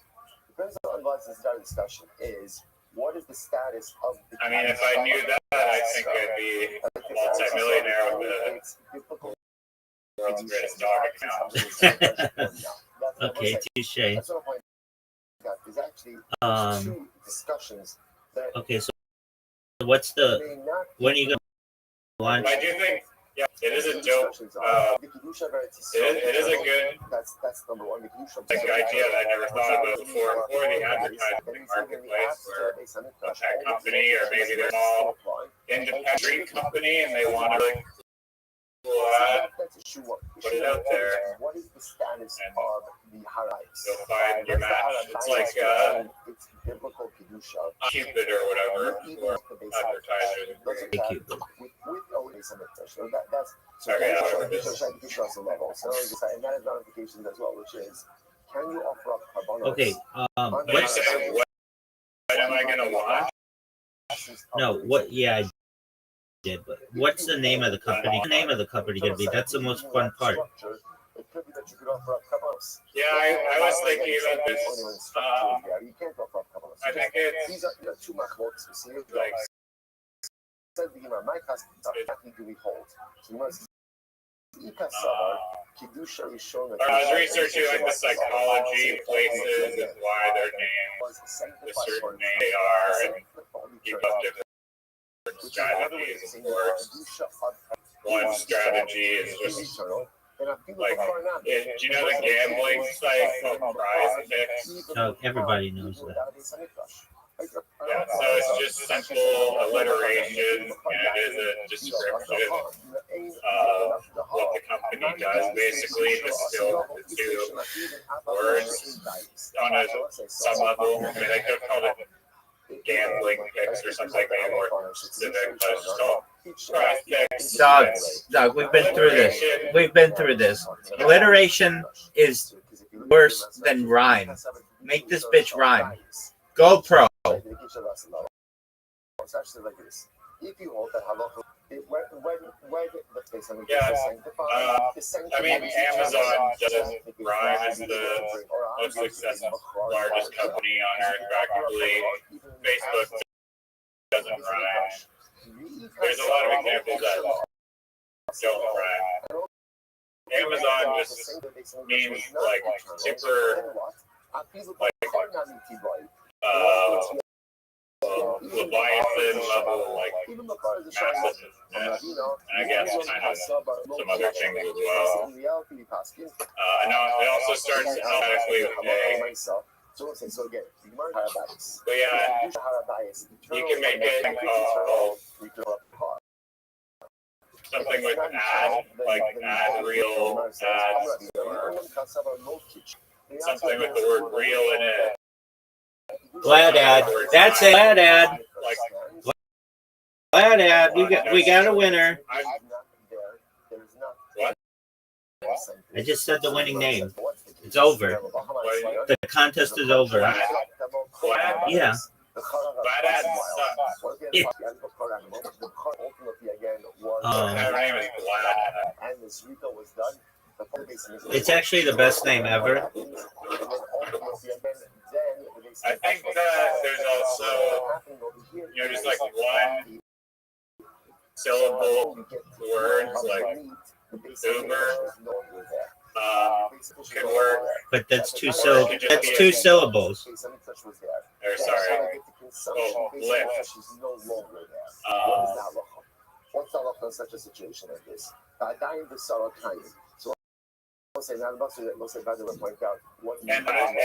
you forgot that reduplication is higher than rhyme. Pun is the best. Right after reduplication, yeah. Reduplication is gold, pun silver, rhyme bronze. And sometimes, especially in the world of loss, the things that you treasure and the things that you love and the things that all right, so what are you thinking? Which is why, again, we have need to let the right word come to me. Treasure that we have. I think, yeah. Say the things that need to be said to the people we love, for we never know what the next moment. I kind of don't like so here, just naming it something like ad contest, because while it's direct, I think that it's not something as memorable as something that is just one sound that it just sounds good. What about promote me? This goes back to what we were saying before. And if the Mizbeach is not in existence, Yeah, it's fucking brilliant. I mean, It's over. the sacrificial meat. possibly worse than Glad. And that's really bad. Might be the You're best. bad when you're worse than that. Might be the best name ever. Garbage idea Dog, right there. dog, you know it might be the best name ever. Whatever the antonym name, whatever he is, that's the name. I think Promote Me has some. I think Promote Me already has a thing.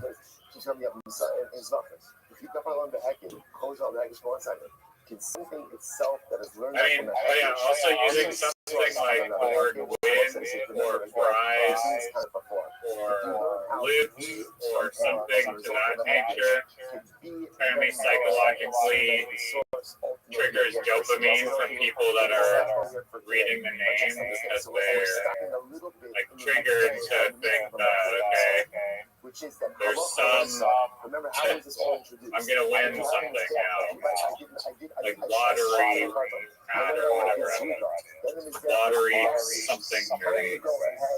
Sacrificial meat when the Mizbeach was damaged. That's the overarching question. That then led to a segue. That Okay. again to a little bit of a.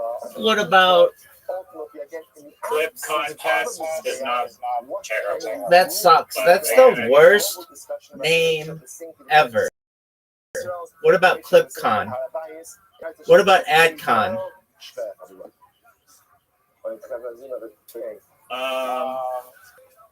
I do like it, but maybe con is like a Negative. I get that. I get that. I think that shortening something, like if con didn't mean like con artist or have like negative connotations, good work. So shortening is a good tool in the naming. What if you just called it like Cupcake or something? Upcake? Yeah, Upcake. How about Upcake? That's a good name. Upcake? Yeah. It's a It pun. is, that's your best name so far. It's kind of a pun. Like you upvote it, you upcake it. I don't think anyone is associating the word cake with. So I think cake implies like the money, which I think is a great, Yeah. like, dual meaning of the word cake, and also cake is fun. Like you eat cake at birthday parties, which is fun. So it's associating with a positive celebratory moment. Yeah, and just the cupcakes. The upper symbolizes the voting mechanic. It's positive, dude. Okay, so you spell it UPCKE. That's the name. No, That's no, it can't be CKE. It's gotta be CAKE. okay. Because people won't remember how to spell it. You're not gonna be able to get. You're not gonna be able to get upcake.com. Or was it pushed to the south? Now, what's complicating? Not complicated. You don't know that. I've been to it. There's a shitload of combinations of anything from the letters. inside to the outside. I've been to it. It's on the closest area corresponding to the inside, but not inside. it's the best website ever. No, that's a great name, Upcake. I like it. On the inside, in the area corresponding to the outside, but not on the inside. I think it's, Dude, it generates. with, like Upwork in a sense. I don't give a shit. I don't give a shit. Alternative to Upwork. How about just Up? I feel like Dude, you're always gonna have some kind of competition. It's not Upwork. You have Linktree and LinkedIn. yeah, those are totally different verticals of industry. And so is Upcake and Upwork. They're totally different. No, they're more similar. Like it's basically like a you want this one or the other. Doug. You stop. I know what it is. You are not winning this one. Upcake and Upwork are as similar as Linktree and LinkedIn. It's very similar. So that's what we're In fact, I think that. Did you not hear what I just said? Dude, yeah, I did. It's nothing like. Yeah, are you kidding? That's how you get jobs. LinkedIn, you go there to get jobs. Linktree. Linktree is posting links. When you always talking about the It's not a social media platform. Dog, it's fine. They don't have to be super similar. What about Twitter, TikTok, and Tinder, and Tumblr? Those are all fucking the same. Because they start with the letter C. Tumblr, Twitter, and that worked.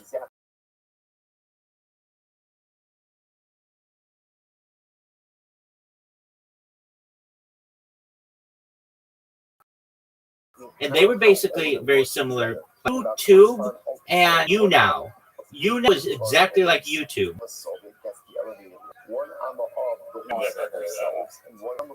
Believe it or not, they have. That's my phrase, dog. It would no longer be opposite the entrance of the base Hamikdash. I mean, Doug, yeah, maybe it doesn't matter. Upcake's I'm just saying that it's like having like Lyft and then someone launches the ride sharing platform called Lyft. No, it's not. It's not that close, dog. I think I think that it's a direct competitor with Upwork in some way. For sure, definitely overlapping. It's an alternative to Upwork. It's not. Upwork's different, dog. Upwork is a gig finding website. This would be an ad promotion website. So therefore the Gemara says back to the Gemara, sorry. So they both have overlapping things because you can go to Upwork to find a graphic designer. And you can go to LinkedIn to find people's links. Come on, man.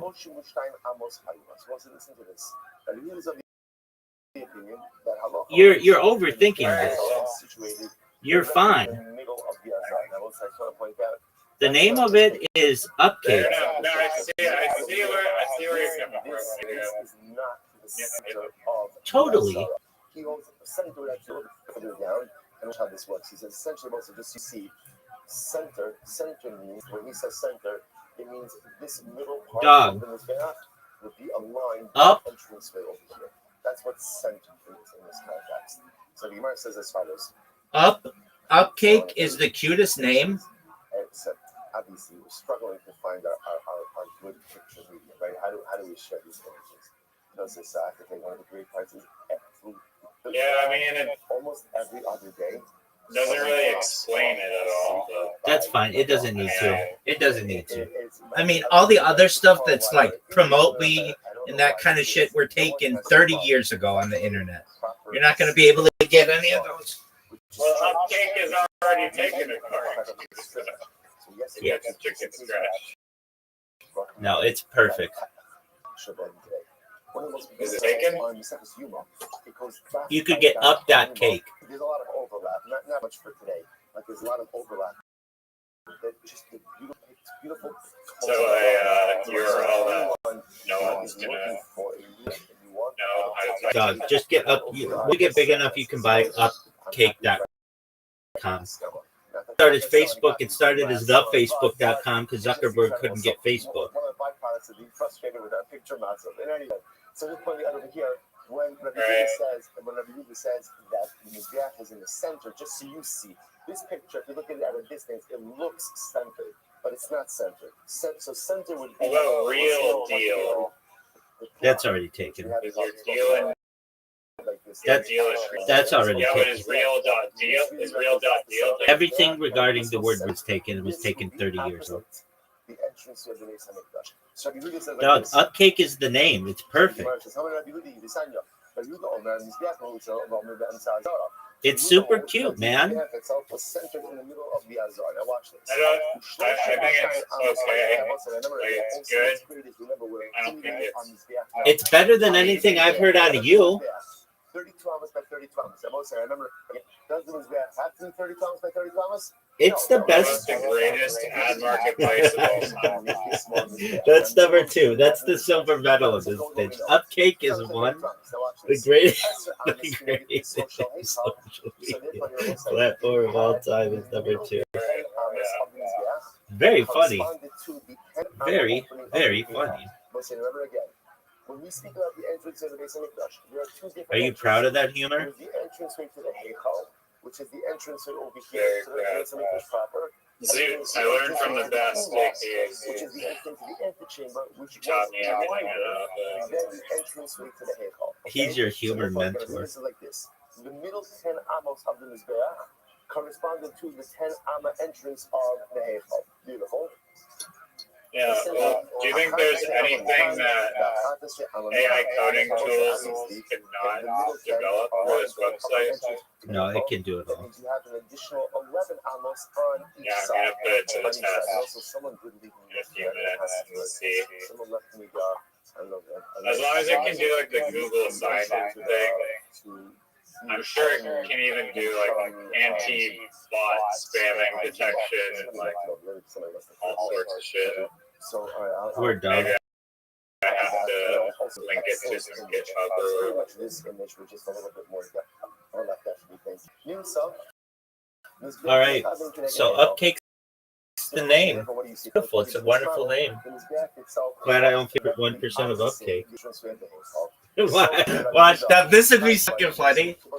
I do this thing with everybody on my stream, and I'm like, I did it with somebody yesterday for a German. Some guys in Germany wanted an idea for. They came with me with an idea, and I gave them a better idea. And they're like, "We're gonna run with that." I did not tell them that I own 51% of their business, but I do. But it'd be hilarious to me if, like, you wouldn't do this, but you pissed me off. And I'm just like, all right. And I sell 51% of Upcake. I just give it to Zoot. So now you have to deal with Zoot as your majority partner. Where should this pyre be? Where should it be? Yeah. So it's opposite here. The problem I don't know if that would be great for PR or any board decisions. It might be. It has some good ideas. Name one. We're living out of conformance with our rules. So you I mean, you told you something sometime that was like philosophical and thought-provoking. What was this? Opposite the entrance, right? So Oh, you couldn't remember what it was specifically. Just was made some like guess kind of as to what it was. They were like, oh, Zoom told me this thing. And I was like, it was really interesting one time. You guys get ideas. Okay, I'm gonna think of one. I'm gonna think of one idea that he's had that's been good.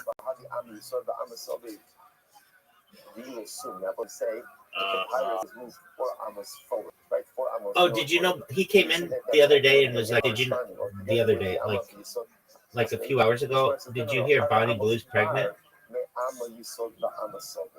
No, that would be independent of those. I told him congratulations on being a father. It could be one of 400 guys. Do you think it could be Zoot? I don't think I think Zoot messed up his chance. It should have been Zoot, but he messed it up. He couldn't set for life. All he had to do was figure out how to tame her or something. Or just be the cameraman or something. We spoke about the beginning of the Pick up the VHS recorder. If you notice again, look at this picture over here. Do you think that Zoot could make it as a father? I guess we call this like southwest area. Do you think he'll make it as a father? No, do you think he could make it as a father? I don't know why, but if you don't look at any of the pictures, what does that mean? Like, be a good father? Yeah. Somewhere here, like when you're first walking into I mean, as Rothschild, right? Come into the base, and it does. I'm sure he Access point, but could possibly. Maybe.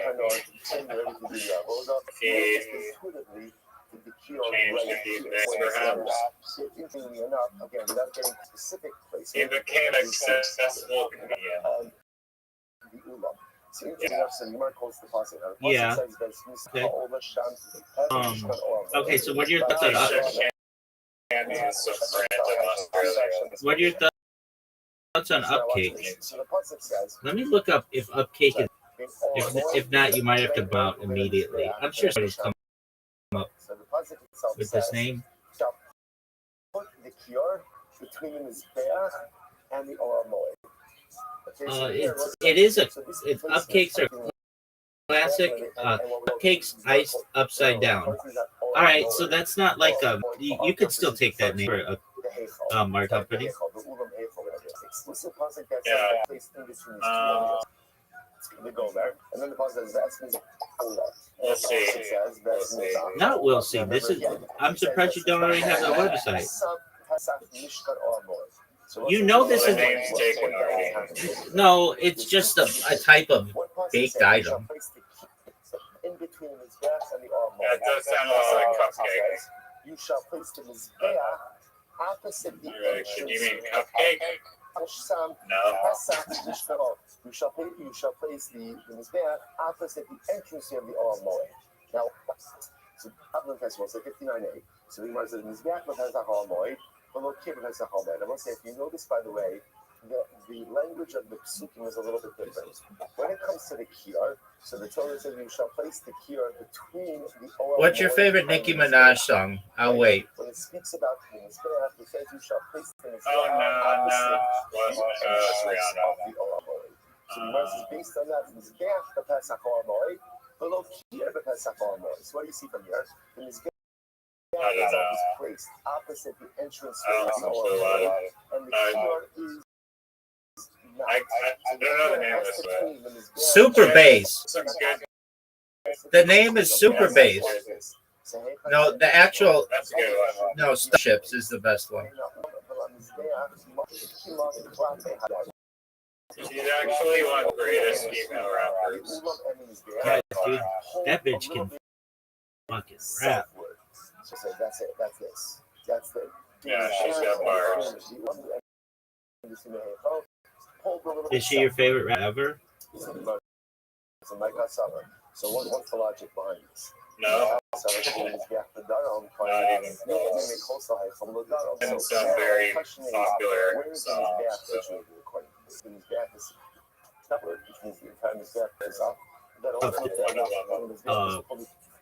Maybe either Tupac or Puff Daddy. Just put the kior a little bit south of the southwestern coast of the base. P. Diddy. Yeah, dog, but nobody calls him P. Diddy. It's Puff Daddy, dog. If you go old school, people call him Puff Daddy. And between the Heichal, not opposite the entrance of the Heichal, because that's where the mizbeach. Are you being in trouble or? No, dog. That's how he started. So the Gemara says, Is he convicted yet and in jail or really free?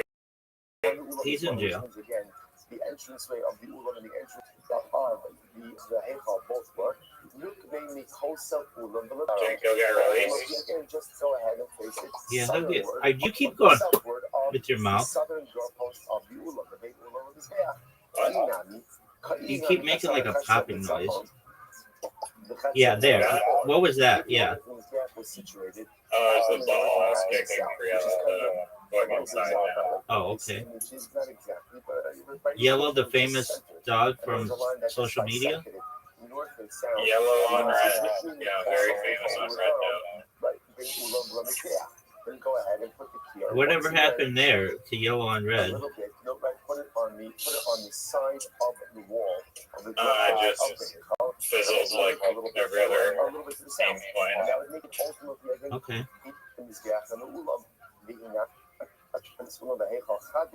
And if you hold that the Kedusha, the entranceway of the Ulam and the Heichal is one, Dog, I'm programming like a beast. Then once again, just put it a little bit southward of the southern doorpost of the Ulam. So how many?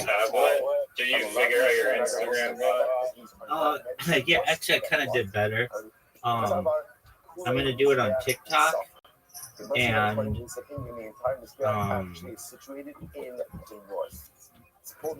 why on TikTok? Because I keep getting flagged on Instagram. But that's okay. I made a better Instagram bot that live streams my life and then every hour uploads it. I've done this before, but Instagram changed it so that you needed to have at least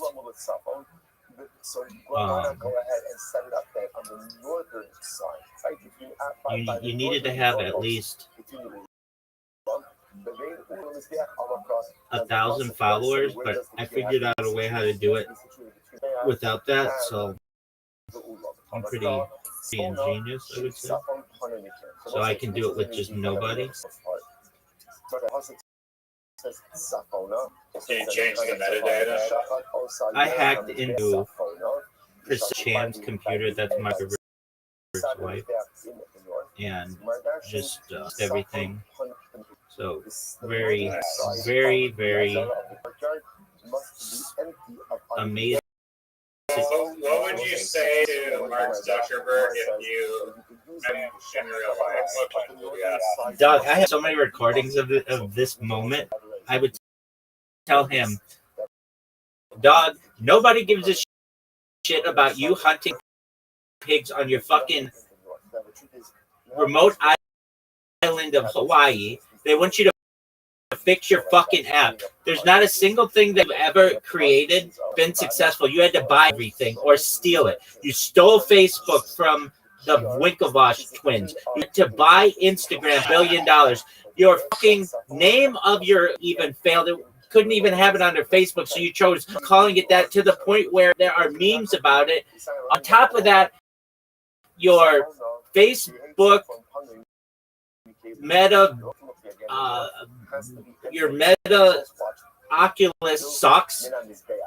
You. No, it doesn't. Yeah, it does. It's fun. Oh yeah. You bought it. And It's amazing. Doug, I had one before anybody had one, and I'm telling you, it sucks. You're using the shitty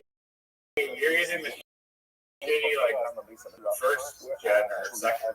Yeah, I am. Three.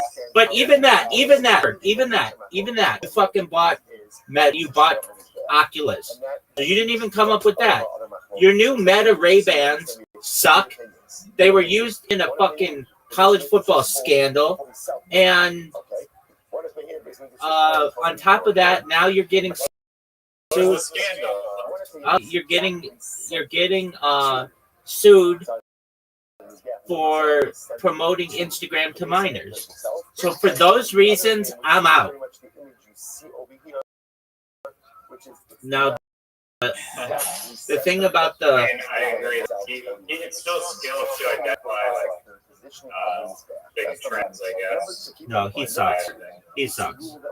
He sucks. Good venture capitalist. No, he sucks. Don't even that. Doug, he sucks. Do you know what it is to suck? You do if you know who Zuckerberg is. All right, Doug. Now, the next thing. You wanted to know what happened? Basically, there was a team in college football that had one of its coaches who used those Ray-Ban glasses to record other teams' plays at other games and stuff, and that's against the rules. So, anyway, Zuckerberg sucks. Everybody hates him, and he's the worst. Spy glasses are used for spying. Yeah, apparently. Have Caleb on the northern side. So once I can't have Caleb on the northern side, and I know. I think people might encounter defamation lawsuits for using those things. So a lot of information. Why defamation lawsuit? Again, as we go through. So I don't have resolution. Even though it's your First Amendment right, right, you record someone in public, if you are profiting off making them look bad, I believe it's like could lead to a defamation lawsuit. Okay. Major details of the Beis Hamikdash. Whereas some of the people being quoted over here lived from the time of the second Beis Hamikdash. And also, the thing that you highlighted about people being able to just instantly find someone's identity and all of their metadata just from like a scan is pretty sketchy. Shit's wild. So you look to yourself, I don't understand, how are they having these machlokes when there are people that actually saw what occurred? Right there, where the Beis Hamikdash was. So I think she actually discusses this in a different context. As I've said, from the tremendous trauma of the Korban. Traumatic events, when people undergo dramatic trauma, often what it does is it confuses their ability to recall facts. So the nature says you see in here just how overwhelming traumatic the destruction of the Beis Hamikdash was. That we had known was over. It was an existential threat. It was felt that it was, and as a result, so traumatic that there was even difficulty in recalling exact fact afterwards. That's how traumatic the Korban was. For us, we think about social English, it was an event. It was an event in a number of different traumatic events. Trauma of the Korban was something traumatically different, and as a result, you see again even difficulty in recalling facts, even by those who may have seen it. It's incredible. Let's go back there. Mizbeach Shenifkam.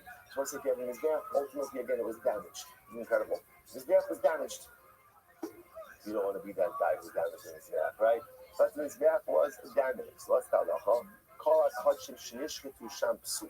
Any carbonos that were shafted there are possible. Now, it's not immediately clear what this means. Right? Obviously, if the Mizbeach is damaged and somebody actually shafts a carbon on it, of course the carbon is not going to be good. We'll see a little bit more what it I'm sorry. Mikro, so this is Rob speaking. Mikro, so Rob says we had a pasuk that supported this, but I don't remember what the pasuk was. Incredible. So Rob says, Kisal Rav Kahana. And when Rav Kahana went in, so Rabbi, Rabbi Yossi. So Rav Kahana went out and he tried to find the source for this. And he found, they said over the name of Rabbi Yossi, the name is actually Nifkam. From where do we know from this Mizbeach that was damaged, that all the colonels ultimately again that were shafted there apostle. Where do we know that from? The apostle who shot upon him is dead. Your olos and your shlomim. Here's the problem. Do we shaft kabbalos on the Mizbeach? No, we just got finished talking about this.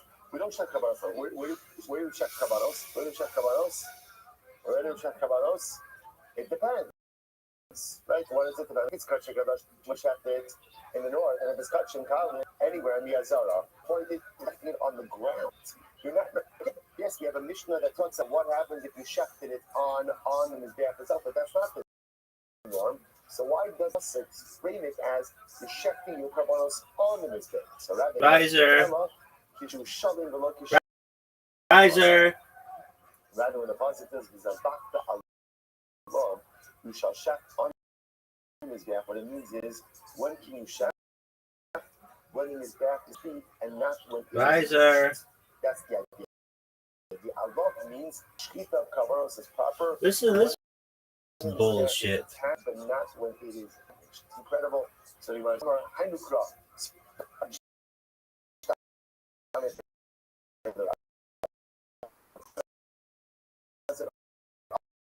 Oh, that's kind of possible. That got not forgot. So we have to say now round out this picture. So that's a lot of if you check karbanos at a time that the Mizbeach is damaged, ultimately again the karbanos are invalid. Why? Because the pasuk says v'zavachta Allah es olah secha v'es shama. You shall check on it your karbanos. What does it mean? You shall check on it. when the Mizbeach itself is intact, ultimately you could check Karbanos. But when it's not intact, the of Karbanos is invalid. But Rabbi Yochanan says, no, sorry. Rabbi Yochanan Amar, now what has happened over here? So now, if you have a damaged Mizbeach, check Karbanos, and you check, those Karbanos are invalid. Rabbi Yochanan says, you get that at a time, ultimately, that the Mizbeach, Karbanos are invalid. Rashi, it's intermediate wide lines in.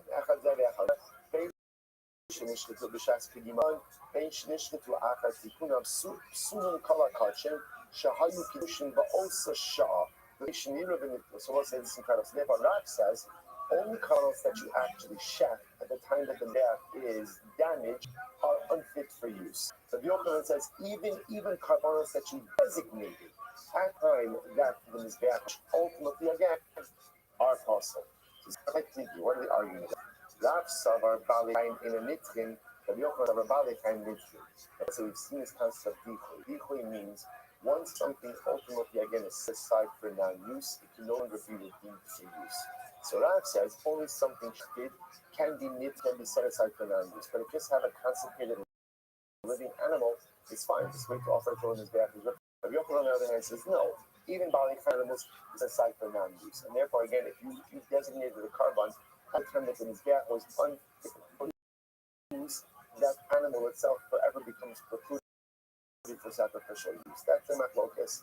So basically, whereas the cash kolakach mishahayu actually midnight mizbeach v'akach midnight mizbeach psuli.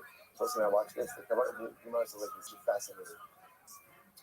All carbonos that you had, all animals that were designated as carbonos, that wasn't at the consciousness. This sounds like between a second bucket and mikdash. So ultimately, again, if you had designated as carbonos before the second base on mikdash was built, and then the second base on mikdash was built, and those animals ultimately again are precluded from use. So the Gemara says, one second, if you designate animals when there's no mikdash, aren't they set aside for non-use from the beginning? Ella actually that is very interesting. Rather, talking about carbon designated before the mikdash was destroyed. Before the mikdash was destroyed, now the Gemara is saying, can't bring them when the second mikdash was rebuilt. So the Gemara says, I understand Mera, so because again, they would be out. Remember again, I will say, everything that was designated by the time the first base, by the time the second base on Mikdash, right, came along, they would be walking around walkers, whatever. They're not going to, like, they're clearly going to be aged out from any type of use anyway. Ella, actually, Nifkam is there. Both sides, you must like this. Talking about it here, but Allah if you went ahead and you designated the animal, and then the base hamikdash, and then the mizbeach was damaged, right? And then you repaired it. At the time you repaired the mizbeach, you can't put up that carbon, which seems to support the Yochanan idea that that even an designated as a carbon, at the time that it cannot is forever precluded for non-use, or forever dead is non-use. One second. But again, you could change the wording, just like you're modifying the wording over here. Modify the wording to say not about that, but rather again the animal was shechted. If it was shechted, ultimately, then it is forever set aside as like just that's how we paskin. We paskin living animals are not designated for non-use. So, for example, let's say an animal is a carbon. Now, let's say again, the mizbeach is being damaged, so you can't offer it up. Once they repair the mizbeach, you can go ahead and offer up that carbon. Whereas, if let's say again the mizbeach was damaged, you shechted the carbon, and now let's say they do the repair that day. If at the time you shechted the carbon, the mizbeach was not usable, ultimately then that carbon is forever set aside as non-use. So a living animal is not set aside, but a shechted carbon, if it can't be offered up at the time of is forever used to asking like that. The Gemara goes back to the Gemara says, so this is very interesting. Let's say it's actually quite fascinating. That halacha l'maisa, if you have mizbeach hakitoras and it was not there, it was uprooted from its place. She says mizbeach shenakar, the mizbeach primi kamari b'kasarai kuadim l'kitzon kashin d'rabaglas. Let's listen to this. So the Gemara now says as follows: that if you have the inner mizbeach, the golden altar used for incense, if it was uprooted ultimately again from its place, I don't know, it was removed, this was taken away. What's the halacha? Maktirin kitoras in koma. Ultimately, it's offered kitoras where? On the floor of the heichal itself. What does that sound like? That even in the hands of the mizbeach, you still continue sacrificial service. If that's the case, then the kasha on Rav. Because why should we say just because the mizbeach is damaged for future sacrificial? Here's the difference I say. There's no blood applications on mizbeach. That's the difference. Technically speaking, it's actually quite interesting. Apparently, kitoras by incense offering can be done even without a mizbeach. Blood applications absolutely unequivocally require a mizbeach and cannot be done without the mizbeach. So my Rabbi Yehuda, supposed to say, what's the tradition of Rabbi Yehuda? It's really quite interesting. My Rabbi Yehuda, Isanya Bayomahu Kiddush especially. Kiddush Hamelach, Tocha Chatzit. Supposed to now listen to this. This is talking about, again, first base HaMikdash. First base HaMikdash, Shlomo HaMelech. So the Pasuk says, it was on that day, this is in the Malachim Aleph, it was on that day, Kiddush HaChatzit. Now let's listen to this. We give a little background. Let's read the rest of the Pasuk. Kimizbeah, Katan Mehekal, Katan Mehekal. So now, the Pasuk is to indicate like this. On the day they consecrated the Beis Hamikdash, Shlomo HaMelech also took the floor of the Beis Hamikdash, the floor, to be allowed to be used for animal sacrifices. Why? Because there was such a volume of karbanos that day that could not accommodate all of the karbanos.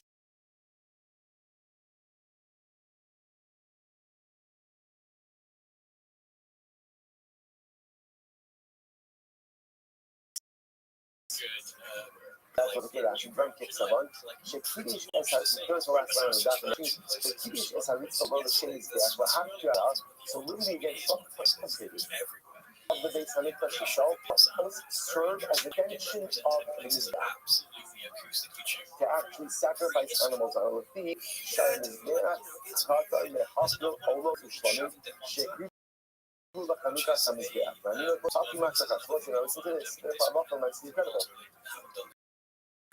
The possibilities continue early. Now, we're going to see they offered up a total of 142,000 karbanos on the day that Shlomo HaMelech inaugurated the Beis Hamikdash. 142,000.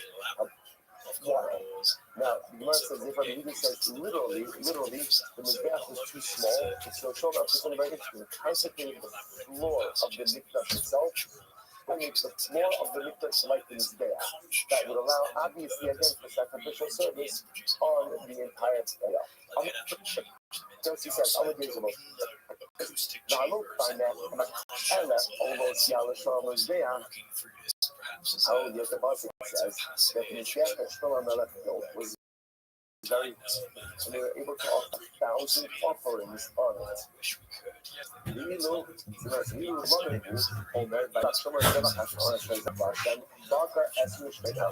So it's just ultimately again, this is mentioned before, they offered up a total of 140,000 over the course, not really, not one day, over the course of the inauguration. So the Gemara says,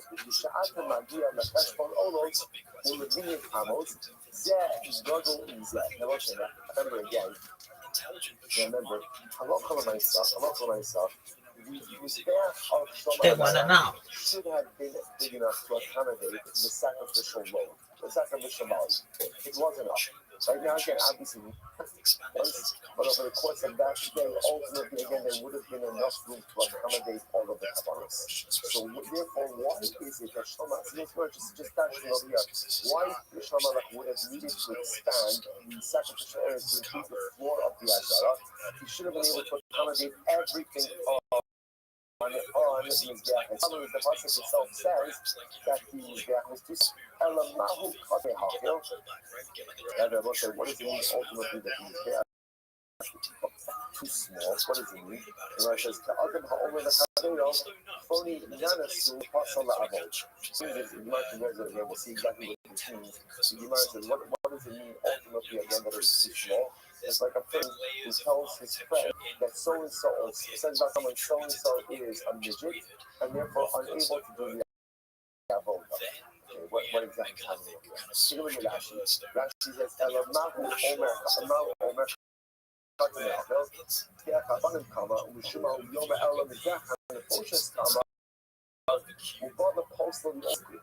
listen to this.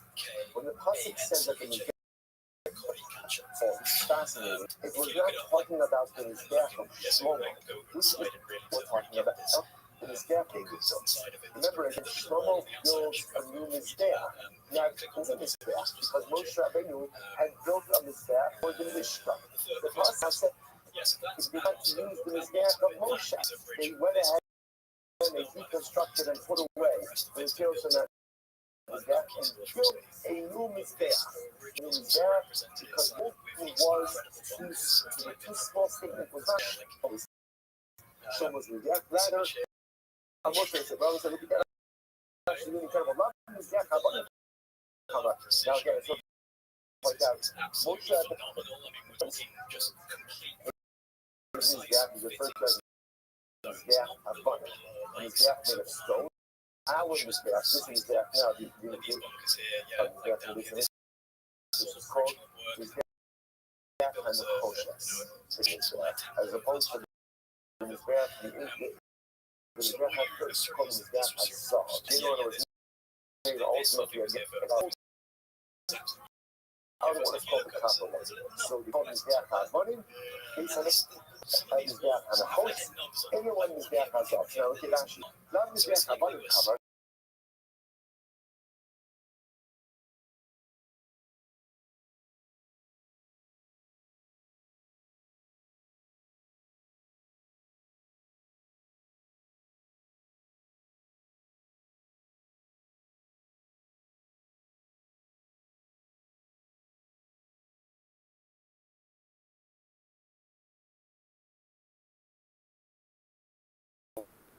Of Moshe. So why not say that the Mizbeach of Moshe was false? Why word the Pasuk in such a confusing way? Which the Gemara answers, he wants to be deferential and nice to Moshe Rabbeinu. So for example, the Gemara gives the other show if there's a Kohen that's, let's say, possible to do the avoda, so all they say about it, they would say, oh, so and so is a midget. Now, apparently, I don't know, I guess things change all the time, but apparently, if I'm going to be it would have been offensive to say this guy is possible to do the avoda. So, a midget, apparently, it's not offensive. Right? So, in other words, obviously, a midget is not allowed to do the avoda in the base of the Dutch. So, a midget is not possible. The same thing over here, the Gemara says, he said Mizbeach is too small. The Pasuk doesn't say which Mizbeach is too small. So, therefore, we the reader assume that it's talking about the Mizbeach of Shlomo. It's not the Mizbeach of Shlomo, rather, what was it? It was the Mizbeach of Moshe. Incredible. Rabbi Yehuda, Shabbat Rabbi Yosef. Rabbi Yehuda is saying good. Rabbi Yehuda telling the Amar Mizbeach Sha'asa Moshe got to higher. No, so Rabbi Yehuda disagrees. Rabbi Yehuda actually holds that the Mizbeach that Moshe Rabbeinu made was actually a very large Mizbeach. Sign up. Chamish Amos Ora. The Chamish most Rothschild, farm kicks under Rabbi Yosef. So we'll say now again, when the Torah gives the dimensions ultimately again as a Mizbeach of Moshe Rabbeinu, the Torah says that you shall reach the Mizbeach, I say sheep in the case of what? Chamish Amos Ora, 5 amos in the group. Ultimately, again, it should be a square. Rabbi Yossi says, little, Rabbi Yehuda says no. Let's get ready for this. Rabbi Yehuda says, get ready. Rabbi Yehuda says, it says over here Ravua, meaning by Moshe Rabbeinu, by the Moshe Rabbeinu made, it says square. And it says over there, Ravua is on the Moshe, get ready. Where's over there? Over there is Yecheskel. Is Yecheskel. That was like, we're going to talk about the dramatic focus, the visions of Yecheskel, which makes any Christians referring to. Is Yecheskel referring to the bias shading, or get ready for it? Is he referring to the bias shlishi? So there's a lot of ambiguity between the visions of Yecheskel. But either way, for our purpose, it doesn't matter all that much. But the idea of reading things like this. It says Ravua, it says square, the Mizbeach has to be squared by Moshe Rabbeinu. And it says Ravua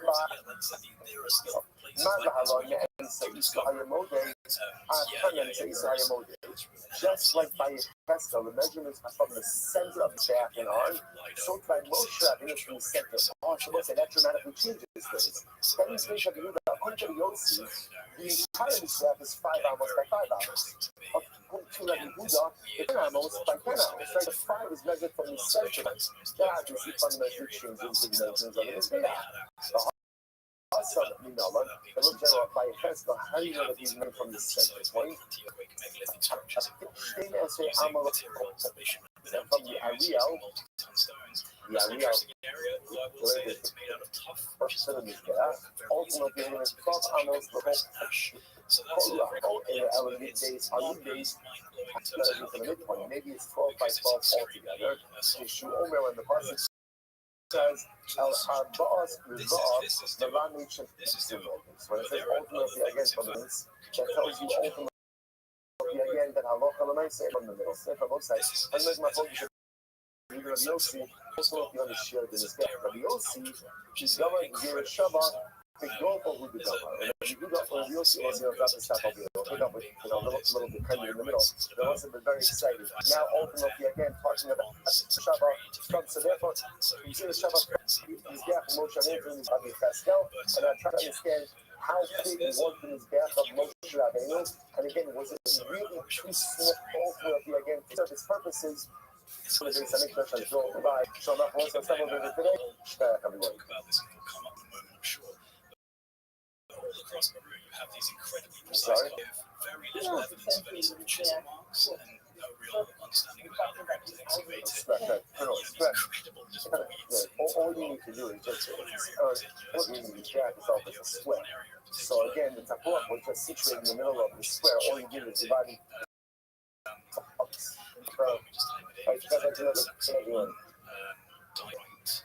Steps or something like that, but I know SAQ, SAY, say, Waman, WAME, yeah, so it's a woman, diorite steps, diorite spelled, sorry, D-I-O-R-I-T. All right, let's say good morning. Let us begin by thanking all the story this morning here today. Our Talmud Torah sponsors for the month of Hashan, Stephen Karizin. In loving memory of Steve's father, Albert Zinn, William Steve, and Hans from the Rothschild occasion of his 20th yard site. And I've got William sponsors for today, Alan Steinberg, Steve Steinberg's further continued sponsors. Welcome, Steve. Continued help. First of all, Ms. Hannah Bas Susha for a complete and enduring festival. The website, we also dedicate our exclusive source parties for today. Overwhelming days, we will die for Hadar Golden. Place in Arizona, taking place today in Arizona. Overwhelming, different, tearful for Shabu Banam and Gulam. You could imagine, after 11 years, this precious Misham, who was most of the Arizona, is finally brought back home. We hope that some way, somehow, it provides this precious family with even imagine. So some things are just simply unimaginable. But we hope that hopefully this family feels some level of, I don't really know what the right word is, whether it's closure, whether it's Nakama, whether it's relief. Halabai, their son is back home. Rabbi's son is back home. And it should just be another piece of the Soros Tovos, Mizracha, Simcha, and Shalom for Rabbi's. And once we begin the new paradigm today, it's incredible, so exciting. Where it's just like a 90-degree cut into stone, perfect finish and no sign of chiseling. So the back is also switched on. This is the thing. I just find that so. I really have to say, I miss the days of just Anyway, but okay. That these ancient people had figured something out. They probably existed for thousands of years. So let's say we have this course part today to begin the new parak. They went in a different Begin the highway. new parak. Today's daf is Nun Ches 58, and we are taking up against Hashem at the Mishnah on 58. The Mishnah says as follows: Kachek Hadashim, Shakman Baruch Miguel. So today, remember again. Now after the parsha or after the parsha. After the parak of Yisrael Makomam, so remember again, we are armed with a bit more information than what we had before. So remember again, things like this. And for a long time, he wasn't revealing how he was doing it, so I kind of just was like, whatever, dude. Like, I don't think you're actually doing this. Remember again, when it came to Kachek Hadashim, so we established where Kachek Hadashim Shechted. They're Shechted with Tzafon in the north, in this area. Now, we also spoke about, but we remember Tzafon really extends just a bit beyond the stands of the Mizbeach, but that's my focus. Over here is my focus. Kachim Kalim, where can Kachim Kalim be Shechted? Anywhere, right? And remember again, even in back of the Mikdash, thanks to these small entranceways by the Pesach Halifos, by the night chamber. Okay. Now, the Mishnah kind of transitions to an interesting, different kinds of discussions about what about Shechting on the Mizbeach itself, like literally on the Mizbeach. We've never spoken. Remember, Shechita is not done on the Mizbeach. That's not where it's done. It's done really over here. We didn't speak about this explicitly, but remember again, these are the rings that would hold down the animals. There were tables over here that would used to go ahead and cut apart the animals. It's really where all the Shechita happened. It's But what about Shechting on the Mizbeach itself? So this is a discussion in the Mishnah. The Mishnah says as follows: Kachek Hadashim Shechtam B'Rosh Mizbeach.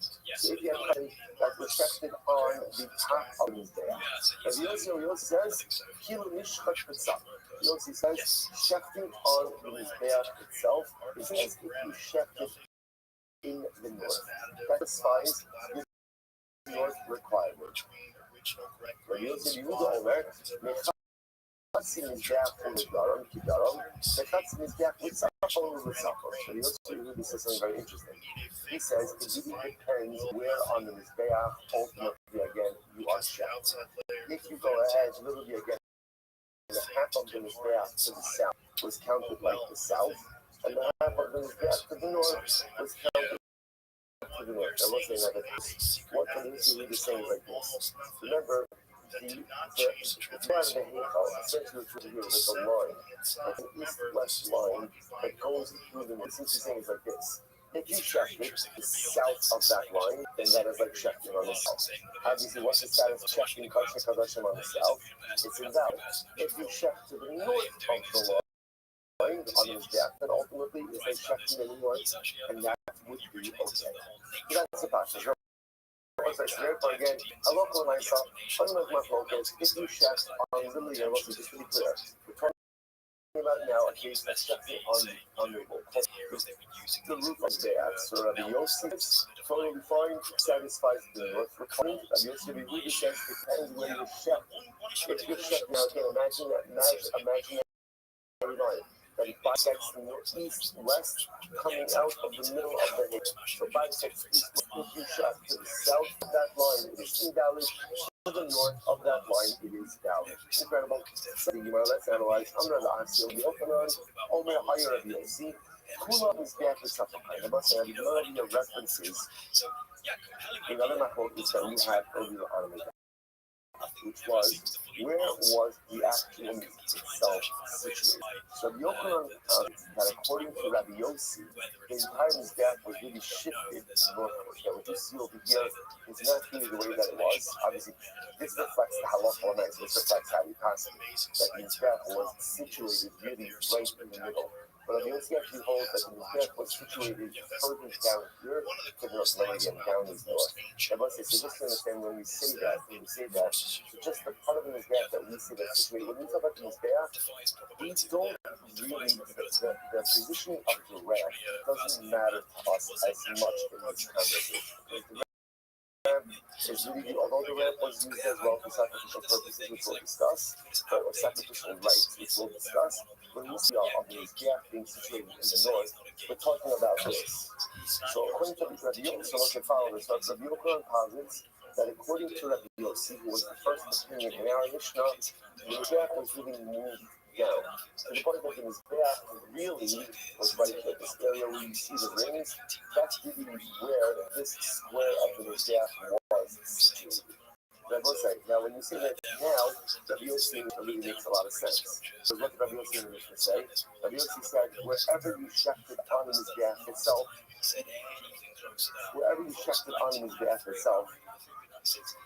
halacha l'maisa is considered to be north. That's the Yochannan's position. So the Yochanan, you aim up at sorry. Omer Ali Rabbi Yossi, Kula Mizbeach Mitzapon Kai. Umayki, look, second. If that's the case, then halacha l'maisa, why does the Yossi in the Mishnah say Kilu? Yossi says that if you shut on Mizbeach, it's as if you have gone ahead and shechted in the north. Or it's not bringing it as if. If we choose that according to the Yossi, that the entire Mizbeach is going to be moved down, and the Mizbeach is going to be situated almost totally in the north, and it's not you shechted in the north, it's what? It's shechted in the north. Which the Gemara says, and what would you have thought very interesting? I might have thought that the halacha by karbanos is that you require al yarech. What does al yarech mean? On the side. I might have thought that the halacha by karbanos is that the shkita cannot be done on the mizbeach, but rather again, shkita must be done on the side of the mizbeach. Gemara says, mashma no, that no shkita can be done on the mizbeach, and since the Yossi holds that the entire mizbeach was shifted back to the northward, therefore halacha l'maisa, you can check anywhere on the Mizbeach itself. Incredible. Amr is the Rabbi, so this is the Rabbi Elami Atta. Rabbi Yossi Yehuda. That's one says that's Rabbi Yossi. Therefore, again, Rabbi Yochanan is positing that according to Rabbi Yossi, the entire Mizbeach was shifted northward, in the majority of shifted downward. And that's Rabbi Yossi Mishnah says you can check Kachek Hadashim anywhere you want on the Mizbeach because it satisfies the obligation of Safon, satisfies the obligation of north. I'm going to be there, Rabbi Yossi, Aliyata, Rabbi Yossi, Rabbi Yehuda, Hakanami, the Katsi, the Safon, the Katsi, the Dalam. So therefore, looks like according to a president of Yehuda, we're assuming it does not move in Mizbeach northward. According to him, the position of the Mizbeach has its own. If that's the case, as you mentioned before, you have half of the Mizbeach in the north, half of the Mizbeach in the south. And listen, remember again, just we're going to see the way our operates over here is this imaginary line that bisects the basic, right? The line that goes from east to west, and from west to east. Ultimately, again, and then part of the Mizbeach is in the south, part of the Mizbeach is in the north. That's amazing. If you came off, Hakanami, and you see that that would be true. That would be true. The Atu Rabbi Yossi, Rabbi Yehuda, Shachim Negdan the Arkab Sula. You have to say, and this phrase at first glance is not going to make sense, won't make sense if you not yet. We said that Rabbi Yossi Yehuda holds that it is shafted on the ground of the Beis Hamikdash, the area corresponding to the Mizbeach, ultimately again the covenant is possible. So that was this in other words, just take a step back. The first thing that according to the Yossi, the way this works is the entire Mizbeach is pushed into the north. And therefore, again, that's why the Yossi in the Mishnah says that anywhere you shech on this Mizbeach, ultimately, again, therefore, what did Rabbi Yossi Yehuda say? He said that ultimately, again, if you shech on the half of the Mizbeach that's in the south, it's not good. If you shech on the half of the Mizbeach that's in the north, it is good. Which means that according to Rabbi Yehuda, there is a line that bisects the Mizbeach, making it half of it in the north, in the south, and half of it in the north. Now, if you say, okay, yeah, that makes sense. Here's the problem. There's another thing that Rabbi Yehuda. What does Rabbi Yehuda say? That if you shech a carbon on the ground where the Mizbeach technically is, so I know that statement doesn't make any sense, right? Because if the Mizbeach is there, then how can you shech there? And if the Mizbeach is not there, then what does it mean if there is a Mizbeach? So we'll talk about that. Don't get caught up in details right now, right? But right now, just follow the words, right? Just follow the words. So if you shech on an area on the ground that corresponds to the Mizbeach, that the cover is custom. Which I will say makes it sound like because there's a Yehuda, then what? But interestingly enough, that where is Mizbeach? South. But listen, which is pretty amazing, which makes it sound like the focus over here is that something that doesn't fit with the Mishnah. Right? Because in the Mishnah, according to this Rabbi, part of the Mizbeach is in the south, and part of the Mizbeach is in the north. And that's like every shepherd. There's nothing that that says that if you shepherd the Kachek Kadoshim on an area of the ground corresponding to the Mizbeach, that the carbon is not good. Which makes it sound like the entire Mizbeach is in the south. So how do you reconcile this? Which the Gemara says, how can come the opposite? Here's what Rabbi knows to be said. Shneyan Mikra Achadash. In reality, both Rabbi Yosef and Rabbi Yehuda are arguing on a particular pasuk. They're arguing the interpretation of a pasuk. Rabbi said, that's just how incredible is this? That halacha l'maisa, really what it sounds like is the machlokes is the ultimately again of the Mizbeach. Something about that. The real concept, they're arguing on the interpretation of a pasuk. What's the pasuk? So the pasuk is, you shall go ahead and you shall offer up on the Mizbeach. What'd you say? Here's what's really great. That is the Makomans. We love to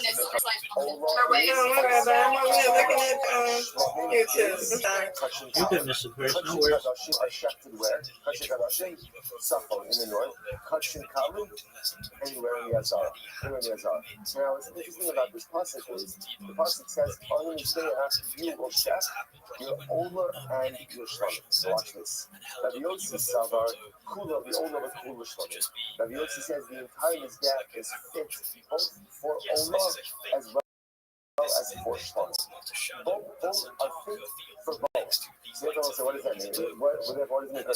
Where is the Mizbeach? Where is the Mizbeach? It has to be in the north. Because if you're going to say that the entire Mizbeach is ultimately against for Ola with Kachek Kadoshim would by itself require north. That has to mean that the entire Mizbeach is situated in the north. And therefore, again, whatever is good for Ola, by definition, is also going to be good for Shlamim. They both work. Rabbi Yossi, Rabbi Yehuda Savar, Chatziyav Ola, that's on the Shlamim. Rabbi Yossi, half of the Mizbeach is good for Ola, and half of the Mizbeach is good for Shlamim. Which would mean what?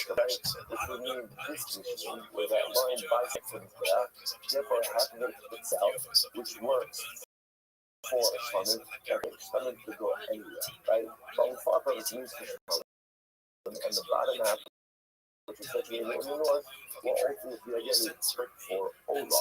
This side I took Ola Tasha, because within Rabbi Yosef says that the entire Mizbeach is good for an Ola, meaning that the entire Mizbeach is situated in the north. Hashda, Kula Rasha, Kula Mashlamai. The other thing Rabbi said, here Rabbi Yosef is from Rabbi. He said, why does the pasuk need to say that you shall offer your Ola and your Shlamim on the Mizbeach? Right? Because it would tell me that you can offer your Ola on the Mizbeach, then what does that tell you? If it's good enough for Ola, then it's good enough for Shlamim. Because only Ola can be for north. Shlamim can be anywhere. If you want to tell me that the Mizbeach is only situated in the north, just Ola, and I would have known if it's good enough or good enough for Shlamim. Once you tell me Ola and Shlamim, by definition, it must mean this type of placement, where the Mizbeach is in the middle. Therefore, only part of it is good for Ola, i.e. the northern part. And again, all the southern is good for Shlamim. Incredible.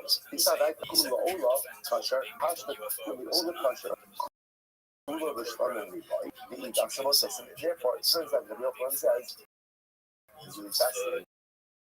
The Makosim of Yossi ultimately is how to interpret the pasuk. So what is it again? The pasuk says, "Zakta Allah as follows Haba as Shlamim." Describing outer Mizbeach, you shall offer upon it your older Mishlamim. So Yossi says, the whole Mizbeach is good for the whole Mizbeach is good for Shin, teaching us that the Mizbeach itself was situated in the north. But Yossi and Yehuda can't be, because if the whole Mizbeach was good for Ola, it don't even mention Shlamim. And I would know, good enough for Ola is good enough for Shlamim. The fact that it says that it's good for ultimately what?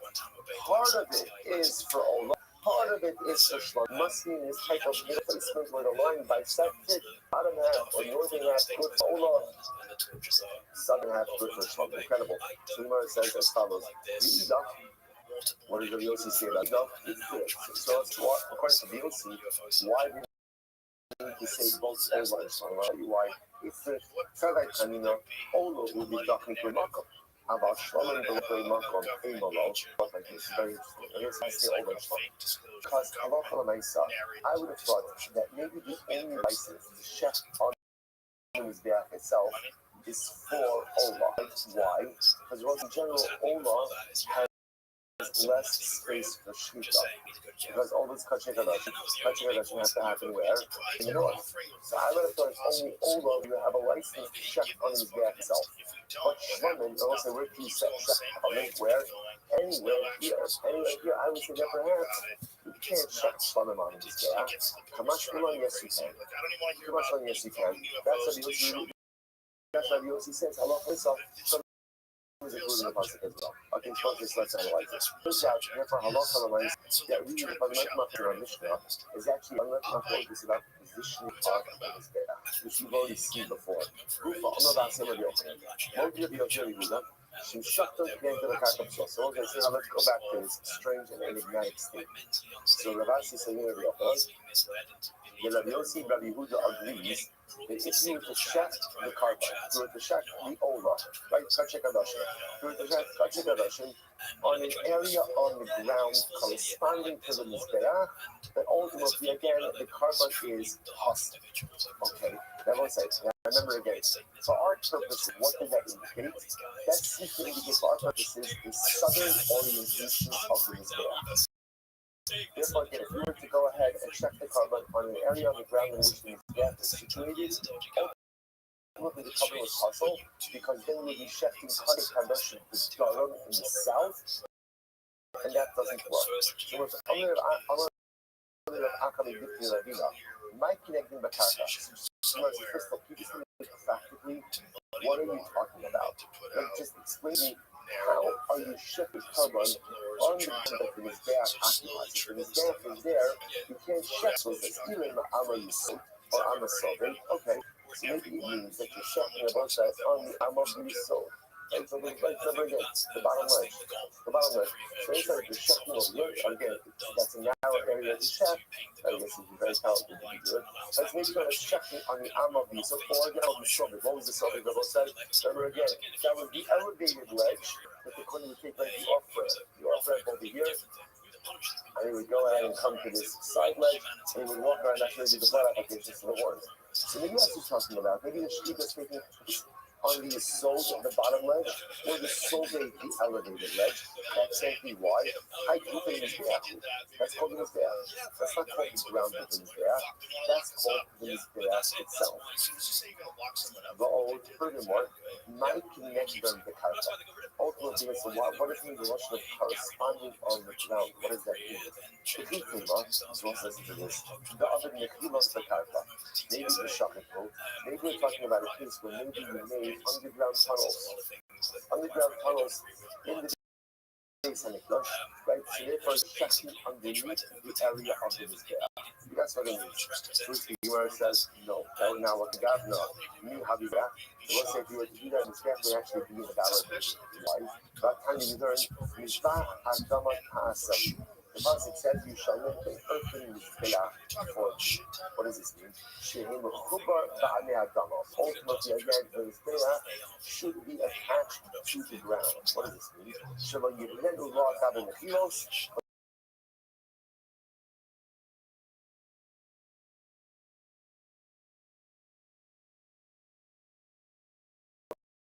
In some of the stations in Yerushalayim, and often the way they would build a location is to build an archway that has a support and build on top of that. So the halacha is the Mizbeach itself must be flush with the earth. You can't have tunnels underneath it, and you can't have archways to create elevation. So therefore, so we're just trying to figure out just a simple logistical question. The Gemara talks about shafting on the ground corresponding to the area of the Mizbeach. I don't understand what that means. That's what it means. Two words, well, two is very interesting. The Bashe B'tzurei. So we'll say this is fascinating. What are we talking about here? We're talking about a situation where he decided to make the Mizbeach smaller. In other words, what does this mean? There's a certain area that is very much size actually. How big was the Mizbeach? How big was the Mizbeach? 32 hours by 32 hours. The interesting enough, let's say so that means that's the space that the Mizbeach occupied. Let's say you decided to meet with you. Any of us, someone, right, whoever makes decisions, decided to go ahead and make a small space. That road is 22 by 22, right? Instead of 32 by 30. Let's say, so this is actually pretty much. Take a look at Rashi, right? About to it is 4 lines or 5 lines before the lines become intermediately one. The Basi Basuri, in Nimma Komakas on Isaiah, you can go ahead and decide to shrink there. The Mishai shuts up on Pagoi. He shut out Shamsu. Yapaga Yarafu. Also, Mr. Dalamazar, who doesn't low on my outside. So apparently, we're listening to note over here as I said. So we're going to have to get into this, but it sounds like that the dimensions of the Mizbeach are fungible. As long as you've got a square, you have it's a large enough area to do what you're going to talk about later, or the happens on the top of the Mizbeach. Ultimately, again, it's fun. You can shrink the area. So what it means is like this. What is it like this? If you were to go ahead and construct a smaller Mizbeach, so let's say instead of 32 by 32, like I said, it's 22 by 23. This means now it's just standing on the area that technically speaking is the could have occupied, and you check Kodshe Kadoshim there. What's the halacha? That's what he says. What does that tell you? What does that tell you? That 32 by 32 square was situated in the south. Situated in the south. And because of that, even if you shrunk the Mizbeach and now you have additional ground area, if you check Kodshe Kadoshim there, ultimately the carbon will be possible, which is pretty dramatic. So a lot of very interesting ideas over here. To which the Gemara says, I'm going to say that. So therefore, I wanted to point out what's unfolding over here is something ridiculously dramatic, which is that the Fanaz Mahus Rabbi Yossi and Rabbi Yossi and the Rabbi Yehuda is where is the Mizbeach situated. But neither of them hold that it looks like this. Like Rabbi Yossi is holding on to the north, and Rabbi Yossi and Rabbi Yossi would say it's pushed up to the second. That's the Fanaz Mahus, which is really incredible. To which the Gemara says, I'm Rabbi Zera, Efsha Isa Lahad Rabbi Yochanan, although Tamil in Masnisin. So the thing is like this. Here's the problem. Rabbi Yochanan is really interpreting this entire Machlokes, right? And Rabbi Yochanan is interpreting this Machlokes ultimately again. There was I just want to point back.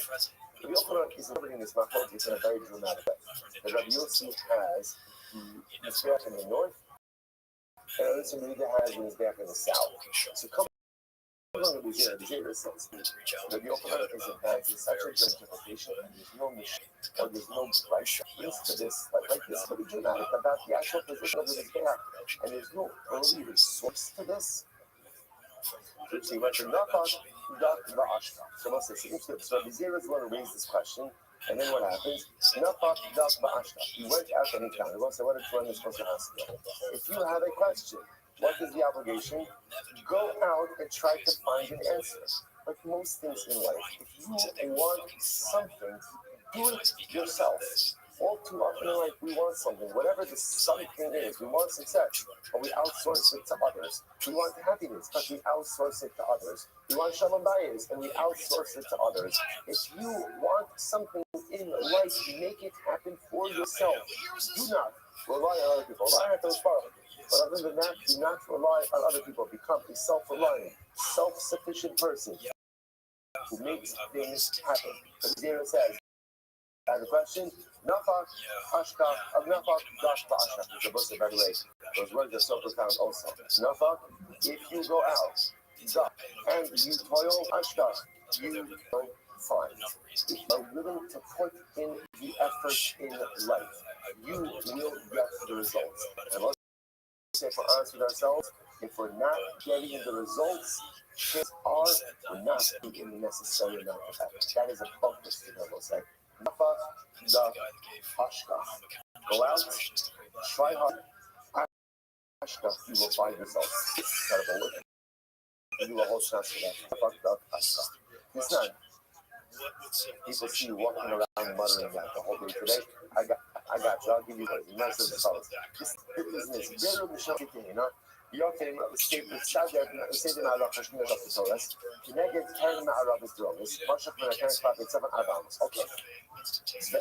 Very nice. Watch this also. So now we're going to talk about now what happens on the top of his back a little bit. Okay? So let's say, so if you notice over here, you see like a lot of stuff happening over here in his back. So here's what we're talking about. What's called the Lishkat Sa'id. Lishkat Sa'id is right over here. Like what we call the S-Vas in Russian, right? The open primary point. There are like all the problems Russian coming here. And I'm talking about tumor issues. Even aside tumor issues, if you come here, it's just called Lishkat Sa'id. What do they keep in the Lishkat Sa'id? Well, yes, AIDS and wood. Why do we need wood? We need wood because we're going to do 1, 2, 3 hires, like P-Y-R-E-S, pile of wood, right? Fires, 3 hires that have on the top of them is that, and with something in the middle of the earth. Called the Tapuach, which we're going to discuss as well. So listen to this. The Imam says they would take oxygen. Oxygen means wood that comes from a tree. So apparently, thick wood burns very well. So they would have a rich gassation. They would again trace the journey. They would rich gassation, come up to the then go ahead, come out the ramp. And I was saying, where they put the oxygen up? The Sagan Ma'alach Shakitolas. Also, now watch this. This pile over here. This pile over here is called the Ma'alachas Kitoras. Now again, what does this mean? This is the pile of wood for Kitoras. What does that mean? Where was Kitoras offered? Kitoras was offered inside the base of the Sesh on the Mizrach Kitoras. Now, remember, how did they burn Kitoras inside of the base of the Sesh? With coals. How do you make coals? I have no idea. Right, good. That's what we're doing here. So you make coals by burning what they would go ahead and create coals on this pile on the top of the mizbeach. Then take these coals from here down the ramp into the base of the put it on the mizbeach hakitoras. So the coals were made on the mizbeach over here and then transported into the base of the to put on the mizbeach hakitoras. So watch this. Now, so this is the subject Ma'alach Shniya Shakitoras connected. So again, this was the second pile, which was going to see there really 3 piles. Right? But also, where was it was in the southwest. So also, remember again, let's get our directions over here. This is west, right? This is west. So therefore, again, this pile is situated on the southwest corner of the mizbeach, right over here. Now, it was not in the corner. Instead, it was much in a Karen, clapping Sofon Arba Amos. It was pulled away from the southwest corner. This is the southwest corner over here. If you notice, it's not flush with the southwest corner. Instead, it was pulled 4 Amos northward. 4 Amos northward. Okay. So by the way, if anyone happens to, I think what would ultimately be helpful if anyone happens to come across it in the shop journeys, I've been looking, but I haven't been able to find a safer that connects the pictures to the back of the Okay, so all right, so because we're all following, I know everyone likes screening their eyes to see my picture, right? And it continues to use this garbage. I like it. Right, but that would be good out tomorrow if we have it. I'll call out the numbers of these notes on top as well. So what's this? It's actually very simple. So again, you've got there, you've got the Ma'arach. So again, one more taking wood from the Lishkat Sa'id, take wood, bringing it into what we call the Azar over here, up and down onto this pile over here. Pile is situated in the southwest corner. The southwest corner, again, it's been made to get used for the golden mizbeach. It wasn't exactly flush in the southwest corner, instead it was pulled forward 4 amos towards the north. Okay, now watch this. So the Imam says, now how much wood did they have there? They had enough wood in order to create 5 si'im. That's the measure of coals. In the Shabbos, and Shabbos they added enough wood to create 8 si'im of coals. And we'll say, now why did they need more coals ultimately on Shabbos? As well say, so remember again, this is not only in addition to having a Shabbos. Now, generally, this pyre was made to create coals, which means you didn't really burn anything on it, except on Shabbos. Remember again about say what happens on Shabbos. Inside of the Beis Hamikdash is the shulchan. The shulchan has on it the lechem hapad shofet. On Shabbos, there are 12 loaves on there. On Shabbos, the old loaves, and one of the miracles was that the loaves remained fresh, even though they were on the shulchan entirely. The old loaves, so to speak, were given the outgoing shifon. On the shulchan were also positioned 2 spoons, really like small ladles, but 2 spoons of what we call lavona, frankincense. When the old loaves were taken off, the spoons of frankincense were also taken off. They were then taken out of the mikdash of the heichal, brought up on the deck, and burned on this ma'arach, on this fire. So something was burned on this fire. So generally, again, Rabbi, this fire was made to used to make for the Mizbeach HaTorah. On Shabbos, they would burn spoons of frankincense. So because of that, they had extra wood, because they needed more coals for the Mizbeach, for the Mizbeach, the incense, and also to burn the 2 spoons of frankincense. Incredible. So the Gemara says, "My sin, no." Ultimately, again, so we'll say, "What you now? My sin, what's this? What is it? Look at Rashi. That's Rashi. And that my sin, no. Ma'u asimin shofot lahem l'ma'arach hashniya laftar sabazivim. Carry ma'arach is rubbish. Moshe arba amos ma'aken sofot." So it's interesting. Now, how do we know, or what's the sin ultimately? Again, what is important about the fact that this ma'arach, that this fire was, although it was in the southwest corner, it was full 4 hours forward. What's the last? My enough. The Gemara says that we don't see ultimately again. So we don't see the sign that was on the base. The sign that we don't see on that. That sin. This is the sin.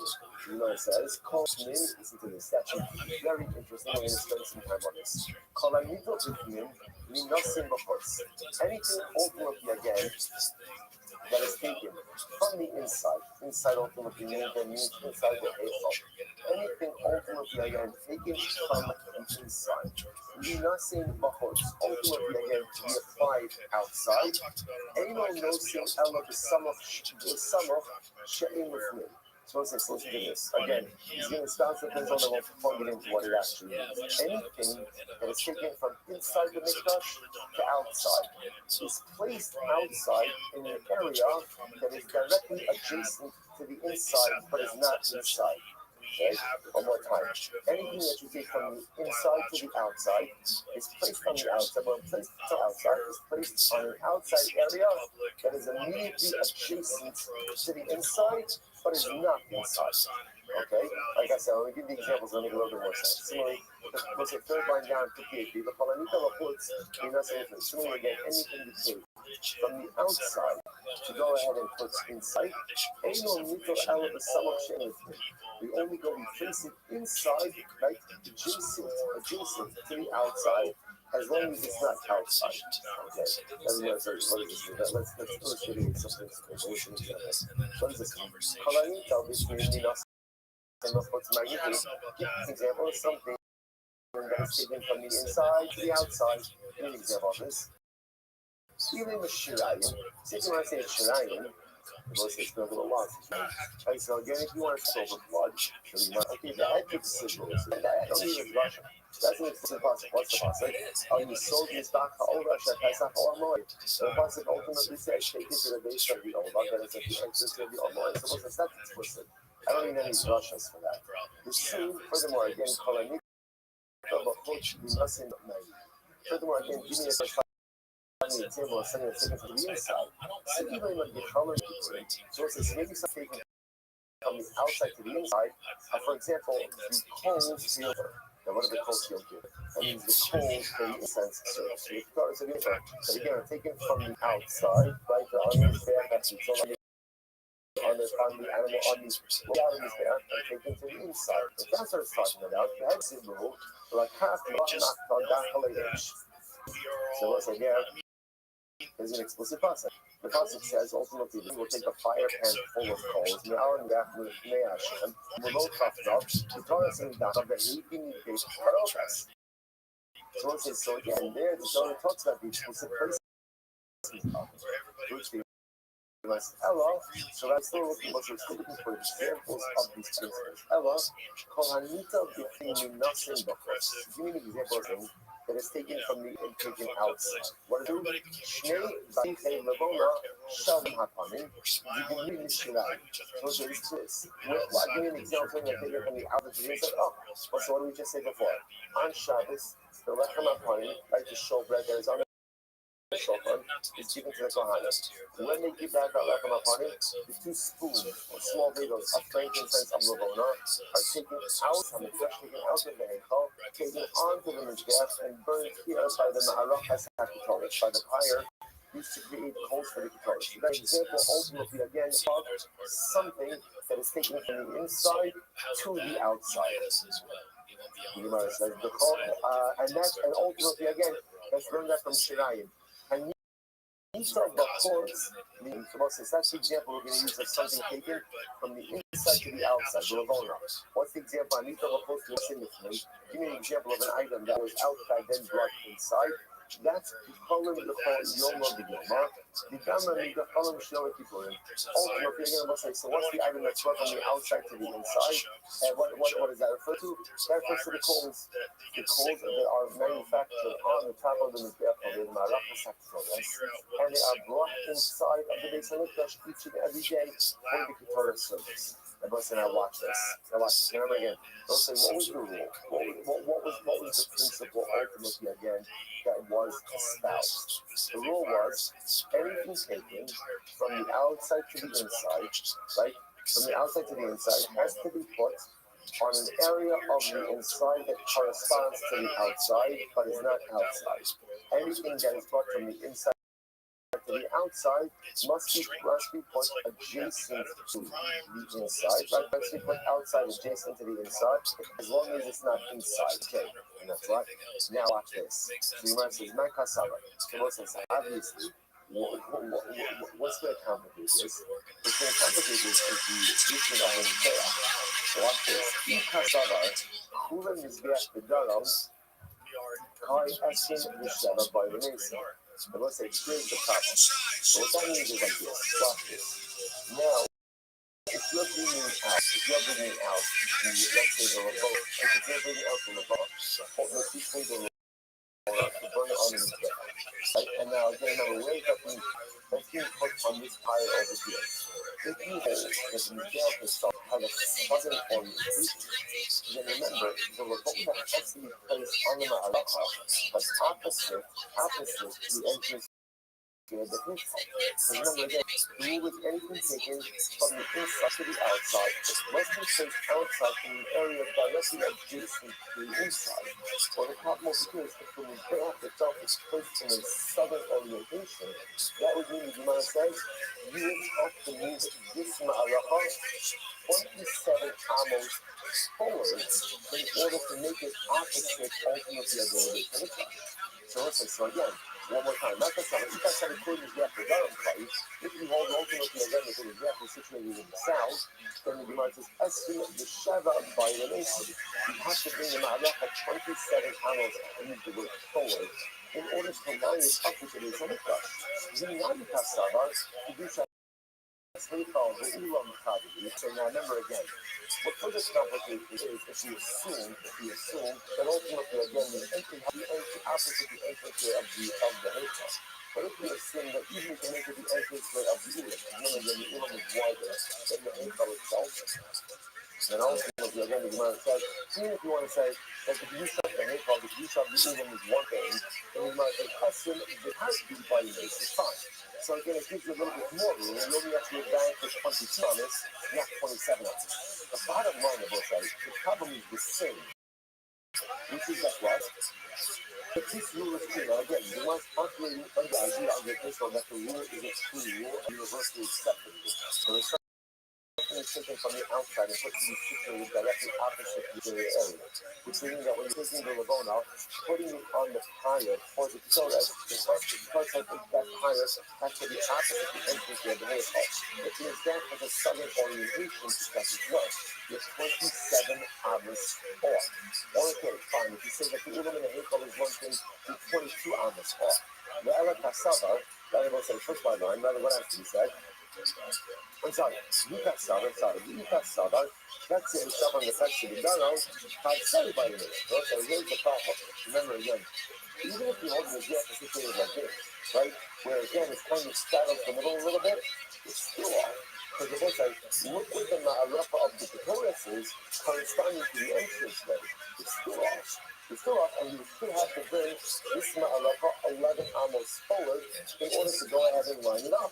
To which we might say, Ela Kasaba, I'm sorry, you said Saba, that's what you saw the fact that you don't know, but sorry by your mistake. You still have to bring the Ma'arafa 11 amos forward. The Ela Kasaba, to do such thing called the Ulam. Now again, if you hold, again, it's not as much corresponding to this, but rather again, coming to the Ulam is a much larger entrance. But you will find that ultimately, again, instead of having to move it forward 11 amos, all you need to do is move it forward 6. That looks like, but bottom line, either way, what do you begin to see? Whether the Mizbeach is situated in a southern, or even if it's like this, where it's lavish, where it's settled both, your Ma'arafa for Keturah is not lining up with the entrance of the Hechal, which then means that the rule is not being followed. Which is like the Ella, Rabbi Shulchan Kasava, Kulim Mizbeach Kesavon. So let's say rather it must be that what? It must be that in order for this rule to work, where is the Mizbeach? Watch this. The Mizbeach is in the north. Oh, I will say, by the way, now visually we're moving to see this. So imagine for a moment, remember, if this entire square is pushed down northward, then I can see how we begin to see the formation of where this Ma'arafa, this fire, is going to become opposite this entrance way. And then the rule, ultimately, again, will look up. We'll have to stop over here. Try to rotate side, move a little bit slower, but definitely we're so excited. Mamish like a tour. Like a tour through the Israel. To continue tomorrow, and the next one we'll see, again, it's a little bit anticlimactic, because you see obviously how the Rambam paskins with the orientation of the Mizbeach, but the next one we'll walk through the process tomorrow. Shkayach, everyone. Have a great day. Well, it kind of makes sense, right? Because what it's saying is that their bones are fused. If you scroll up, it's like the condition affecting osteophytic tribe genetic mutation passed down through generations causes the bones and if diffuse, resulting in a claw-like structure with 2 large toes. Toes are very vulnerable. I don't know if you've ever broken a toe. I broke one an hour before I got on the plane to come here. Really? You can see my left foot. Oh, that's hilarious. That's ridiculous. The whole thing is just purple. Yeah, they're so small. Like my pinky toe, I was messing around with my pinky toe the other day because I have to trim right, and the pinky toe is like a nail. It's so tiny, and I'm like, God, this little thing is so vulnerable, and it has to support my entire body weight or part of my body weight. I'm so dumb. Yeah, dude. That was before I was coming down. All right, good morning. Let us begin. Begin by thanking all of our sponsors for this morning's share. Thank our Talmud sponsors for the month of Teshuvah, Stephen Karizim. We're dedicating all the share Joshua this month. Loving on this Father Albert William Tzvi Ben Chaim Zichron Livracha. We thank Agat Yomispa Ayala Sarah Steinberg and source of continued help for Shulanet Hannah Bas Susha for an enduring inspiration. We also tonight about Talmud Torah, all of the Talmud Torah, the families in the Talmud, all those who need a refuah should have one together with cold holiday Yisrael and trust in it Hashem. Continue to shower bracha and b'sheir solo on all of the problems we saw this week and for many weeks to come. First of all, let us be able to read God ahead of us today. A lot to do here, a lot of information about Hashem, and with Hashem, the conclusion of the parents. And with Hashem, we shall tell what is left. So we'll see today's daf is daf 57. We are picking up in Eretz Hashem on Nun Vav on the days we ask the Mishnah. So we just use the Habachar, the Hanaitzer, the Hatasa. So Bachar, Naitzer, and Hatasa. So again, we're going to go through each of these Kabbalahs. Bachar is the firstborn animal that is given to the Kohen. Naitzer is Naitzer Behema. Right? Remember, you're going to have an obligation to fight Naitzer. And Naitzer Behema also, Naitzer Behema. So we'll do that. Yeah. Naitzer Behema. Pesach is covered Pesach. All of these are examples of kachim cow. All of these examples are called lower sanctity kabbalas. So let's halacha. Shkitasim Mitzapam, I'm sorry, Shkitasim Chamakam, sorry. Shkitasim Chamakam da Azara. So ultimately, again, you could check them anywhere in the Azara, anywhere in the courtyard of the base of the Mikdash. The Daman Tone Matana. And halacha is they require one blood out. Most of the numbers in the summer by touching column earlier, we saw the same idea by Fatmas Ketone that there's only an obligation of one blood application. That is the Fatmas Ketone is the obligation of four, but the idea that you only did one real system. So you require only one blood application. Now, interestingly enough, halacha l'maisa, although it is one blood application, Rabbi should you think connected hayisod. Now, let's say the halacha is you only need one blood application. But you have to do it on a corner, that has yisod. I forgot to give this name. It's okay, we'll just do it on this for now. So remember that as we already established multiple times. So on the base of two out of the three sides, right, have and ultimately on the north side, have the yisod, have the chase. And again, just to get our terms, so there's the yisod, which is on ground level, and then there is the soge, which is the ledge, which is elevated, that allows the Kohen access to the blood applications on the corner. So the halacha is like this: Kachin Kalin, lower safety kavanos, only require blood application ultimately again on one blood application. So to do it, get a choice on which corner you want, but it has to be a corner that has a slash. Thank you.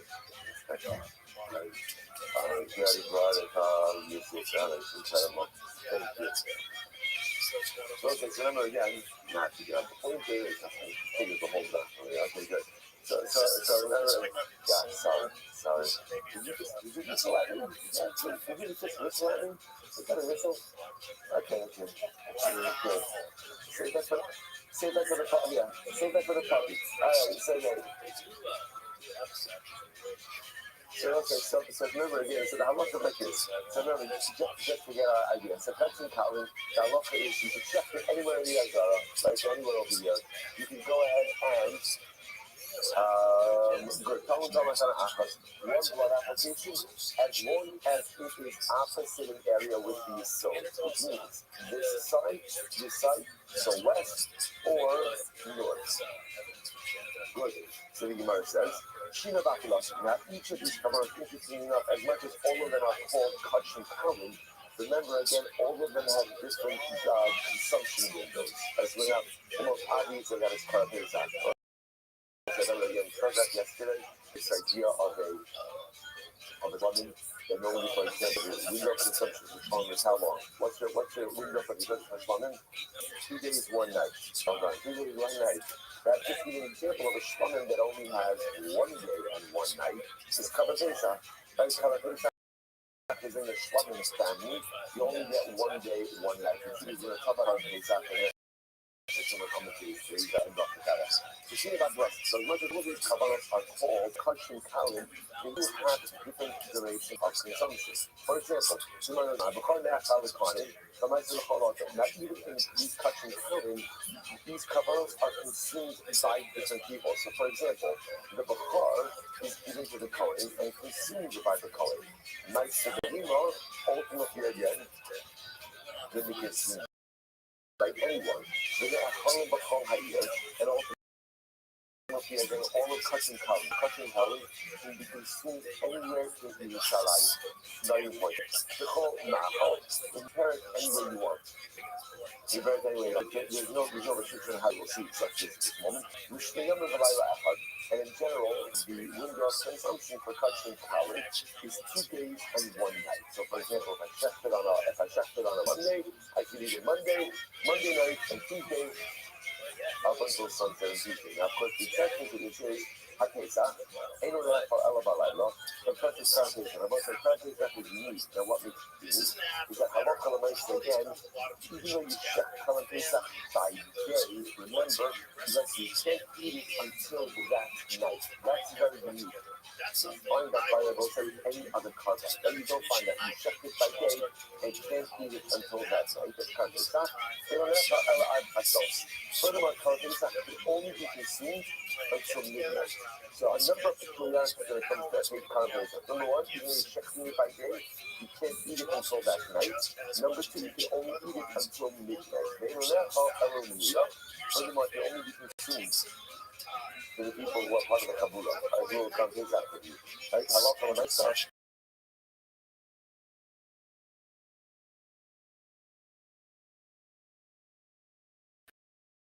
In order to participate in time of Shvita, LSC, but you only eat it when it's roasted.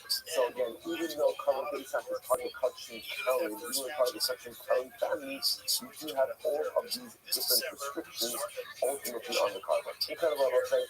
So that's how much like Kachin Kalim. Beautiful. So let's say, so just to review all of these Karbanos in the category of Kachin Kalim, what's Halacha, you can check them anywhere on the Azara. They require one blood application. And the only reason that blood application ultimately is that on the side of his there that has a soul, that has a base. That has a base. Then after that, you know, they're all cutting calories, they have different halachos. Good, says the Gemara, Nantana, who is the author of our now, what is the exactly asking? If you look at Rashi, I think it's the last two white Rashi, Mantana, Mantana Pesach Bezika, Mantana Pesach Bezika, the Rashi Mantana Zamluchat. So if you notice the first thing is the Mishnah equates Bechar, Meiser, and Pesach. Right? So Bechar is giving over the firstborn animal to the Kohen, Meiser Behema is hyping up the animals, 10th animal, and Karban Pesach. So the Gemara is equating all positions, equating all three of these Kabbalahs. Whereas who's the Tana who says that Meiser Behema and Karban Pesach is like Bechar, is likened to Bechar. Who is that opinion? So the Gemara says, Rabbi Yossi Levi, Rabbi Yossi Levi, or Yossi Levi, Bisanya, Rabbi Yossi Levi, Omer, Chelbo lo ne'emar ela chelbo. Damo lo ne'emar ela damo. Okay, so what we're talking about over here? The part we're talking about is Ach Bechar Shar, O Bechar Kesef, O Bechar Eis, Lo Sikya Kodeshin, Es Damam Kizok Alamizbeach, Ves Chabam, Taskir Yishayach Nefach. So let's say it starts thinking about over here Bechar Behema. We're talking about again Bechar B'Shar, an ox, Bechar Kesef, O Bechar Eis, a goat. So it's interesting, in the pasuk it says their chaylev, right, plural, their fat, plural, their blood, plural. So what is the plurality of the pasuk teach? So when he says, we made al-Bachar, u'maiser u'pesach, shetu'unin matan domin de'imur l'gavizbeach. So the Yosef really understands that the plurality of the pasuk is coming to include not just Bachar, but it's coming to include these other items that are in the Kachin Kalim family, namely, Meiser Behema, Meiser Behema and Pesach, that they require blood applications and the burning of sexual parts on these days. Incredible.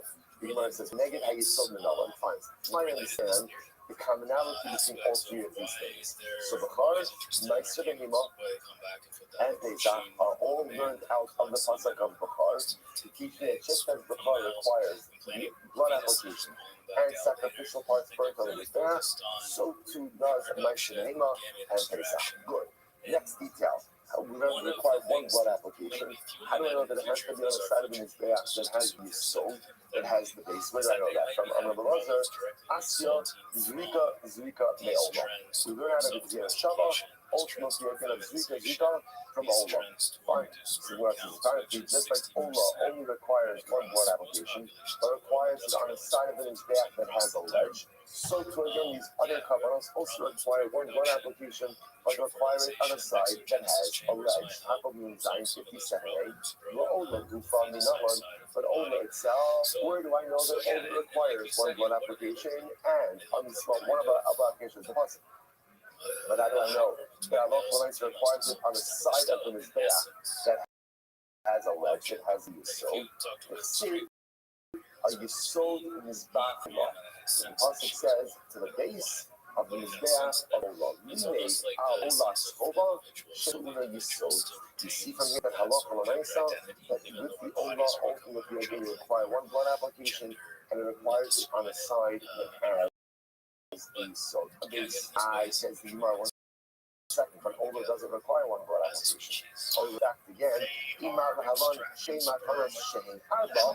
Akan Shema Taras Shein Arba. 1 second. If you're going to learn out the obligations for your soul, right, that the blood application has to be on the side of the mizbeach that has a ledge, then again, why not complete the limud through Ola? Ola requires the both sides, Shema Taros Shein Arba. What is the Shema Taros Shein Arba? So remember again, Matana Achos Shishtayim, which then becomes Shema Taros Shein Arba, means you're sprinkling on a corner of the horn, corner of the horn, corner of the carrot, which then essentially spritzes on 2 sides of the horn. So it's one blood application that becomes 2. So if you're learning this out from Ola, then why not say just like Ola requires Matana Achos Shishtayim, 2 that are 4, so to these other kavanas will also require 2 which are 4. Yeah, and I mean, which the Gemara says, Afkan Shema Taras Shein Arba. Rabbi, Lama Li Lamidda, Sabid Ba'olah, Sabid B'chatos. Rabbi says, let's take a step back. Why does the Torah have to say Sabid by Olah and Sabid by Chatos? Like Rothschild of is the Nasana Kohen Min Adam, Al Tarnos Mizbach HaKikores, Hasamin Mifnei Hashem Hashem Olamoy, Ve'ez Dam HaPa Yishmoch HaYisod Mizbach HaOlah Shepesach Olamoy. So why do you have to say Sabid? Why do you have to say Sabid? Next passage. Shachar es derabata lefnei Hashem, v'ikrivu b'nei Aaron HaKohanim es Adam, v'zako es Adam al-Mizbeach, Sabid. So why does it have to say Sabid by Olah, which means around? Now we'll say Sabid generally means in these 2 contexts, ultimately again, it's Shema Taros Shein Arba. It's 2 blood applications that are 4. But it calls it Sabid because effectively what ends up happening, you end up going ahead and getting it around in this day. So you might say, why does it say Sabid by Olah, Sabid by Chatos? Snake Subin Wine Ke'echad. All they're going to say, what does that show you? That is Shema Taros Shein Arba. That is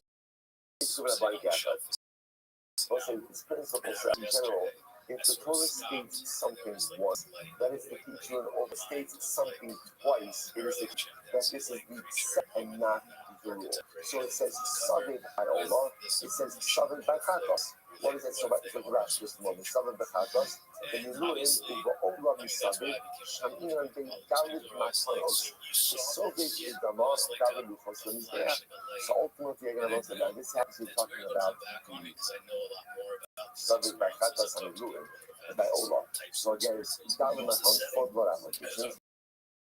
It shakes over the blanket, and ultimately, again, anytime the Torah states something twice, Allah says to teach you that these are the exceptions and not to create the overarching rule. If you look at Rashi, Rashi says, in Malam, Yasad Al-Hafal, Laf Binyanat, Anuboin, Anumod, Anuboin, Ashmir Abaye, it shakes over the blanket. In Milan, you're not going to be zero shava.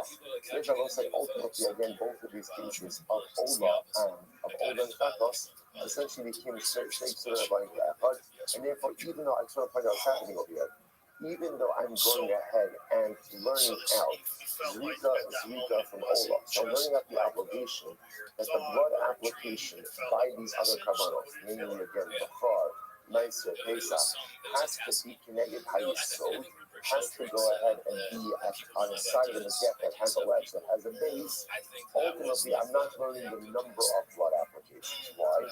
Because when it comes to the number of blood applications, these are snakes who are going to have to first take 2 blood applications twice, which means that they cannot serve as a rule. So how do you call them on Malande? That's fine according to the opinion that says the snakes who are going to have you cannot go ahead and learn out from it. I will say that statement itself is a contested concept. Not everybody agrees to it. So what do you say? This Gemara says, Asham, Havi Asham Shlosha, Ushlosha Rabbi Emelam. So this is the Gemara says, the Torah actually states the principle 3 times. Once by Olah, once by Chatos, once by Asham. So apparently, even if you hold Shnei Ksubin Abayim Ka'achad Malamdim, even if you hold that way, everyone agrees, Shlosha Ksubin Abayim Ka'achad in Malamdim. And therefore, again, the other concepts to be kind of different does not serve as the paradigm for anything else. They will say, what's our takeaway? Our takeaway, remember, and we're dealing with such in common, specifically three kabbalas before. But I think it's also important. Firstborn animal given to the Kohen, nicer than anyone. And the animal will ultimately cover Pesach. Comes the denominator of the culture of Kohen. First, nuggets of intermediate established to the halacha l'maaseh. They require one blood application. Remember again, where's the blood application being done? On the exterior of the mizbeach, what we call the mizbeach ha'olah. Mizbeach ha'olah speakers anywhere in the azara. And ultimately, what we've established is the one blood application. You have a choice where you want to do it. It just has to be on the side of the mizbeach that has a yesod. So which is going to be again either our western or our northern side. Beautiful. That's our first nugget of information. Next, Abachar Nechalakon. That was in general when you have a firstborn animal. What do I do with that firstborn animal? I give that to the Kohen. That's one of the matzahs, one of the Kohanic things. Says the Gemara, Rabbi, meaning the first let's go back for just a second. So remember, we also established in the Mishnah that the normal duration for consumption of kosher kalim is 2 days and 1 night. 2 days and 1 night. So just in general, the says, how do you know that? Right? From where do you know that a bachar is consumed for 2 days and 1 night? Which the Gemara says, Shne'emar ub'sara yelapa kichasei hatzrifa u'kishok hayomim. As the Pasuk says, that meat will be for you, literally again like the chest and the thigh. The kishlach hasim v'chazei v'shem. So Shlamim, the Torah compares bachar ultimately again to the chest and thigh of the Shlamim. Smash Shlamim nechal l'shnei v'layla echad. Just like Shlamim, as we established yesterday, is consumed for 2 days and 1 night. Bachar nechal l'shnei v'layla echad. So very simple. It's a comparison between Bachar and Shlamim. Shlamim is consumed for 2 days and 1 night, and therefore Bachar will be consumed for 2 days and 1 night. So what is the Gemara? And this question about the duration of the consumption of a Bachar. A Bachar came out in Karabiyadna. Let's remember again. We saw it before. What's Karabiyadna? So this is one of the locations where that's Edward was exiled from the Lishkas HaGazis. And also between Lishkas HaGazis is right here. This is the chamber where nobody again the Sanhedrin would sit. When they were exiled to a variety of different. This is one of them was Yavna was also even before that. Yavna was the site of the great yeshiva, and they would sit like a rose arranged like a. Hence the name Terah in Yavna. This question came up in Yavna and Yeshiva Yavna. Rashi says over here, so what happened? So one time they were sitting in Yeshiva Yavna, and they asked, Bachar, L'kama Nechal. Ultimately, the Shaila came up in the Beis Medrash. What is the duration of consumption for a Bachar? How long can you eat the Bachar for? So this is not a Rabbi Tarfon, so Tarfon got up. And he said, Amar, 2 days and 1 night. That's the duration of Bachar Be'ema. So it's a Hadishan Kamdecham. That baby was a new student in the Beis. And what was the thing? So what was Rabbi Yosef and Yishmael? So this time of the Beis Medrash, what is the duration of consumption for a Bachar Be'ema?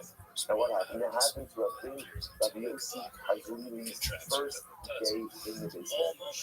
So Amar Lo, Rabbi Nainacha, so Yossi Ha'Zulili said to Rabbi Tarfon, so Yossi is the new student. Rabbi Tarfon is the seasoned sage. He says, Rabbi Tarfon, Rabbi, where do you know that from? Like, where do you know that halacha l'maaseh, you can eat Bachar Be'ema for 2 days and 1 night? Amar Lo, I'll tell you what, so you can my son, I would explain this to you. Shlamim touching Kalim, or Bachar touching Kalim. So Shlamim ultimately is touching Kalim that you just saw. Bachar is touching Kalim. So much Shlamim, Ne'echad, L'shnei V'layla Echad. Bachar, Ne'echad, L'shnei V'layla Echad. So that's very simple, very simple. Bachar is part of the category of Shlamim. Just like you know that Shlamim are consumed for 2 days and 1 night. Bachar is consumed 3 days and 1 night. Pretty much it and straightforward. Amar Lo Rabbi,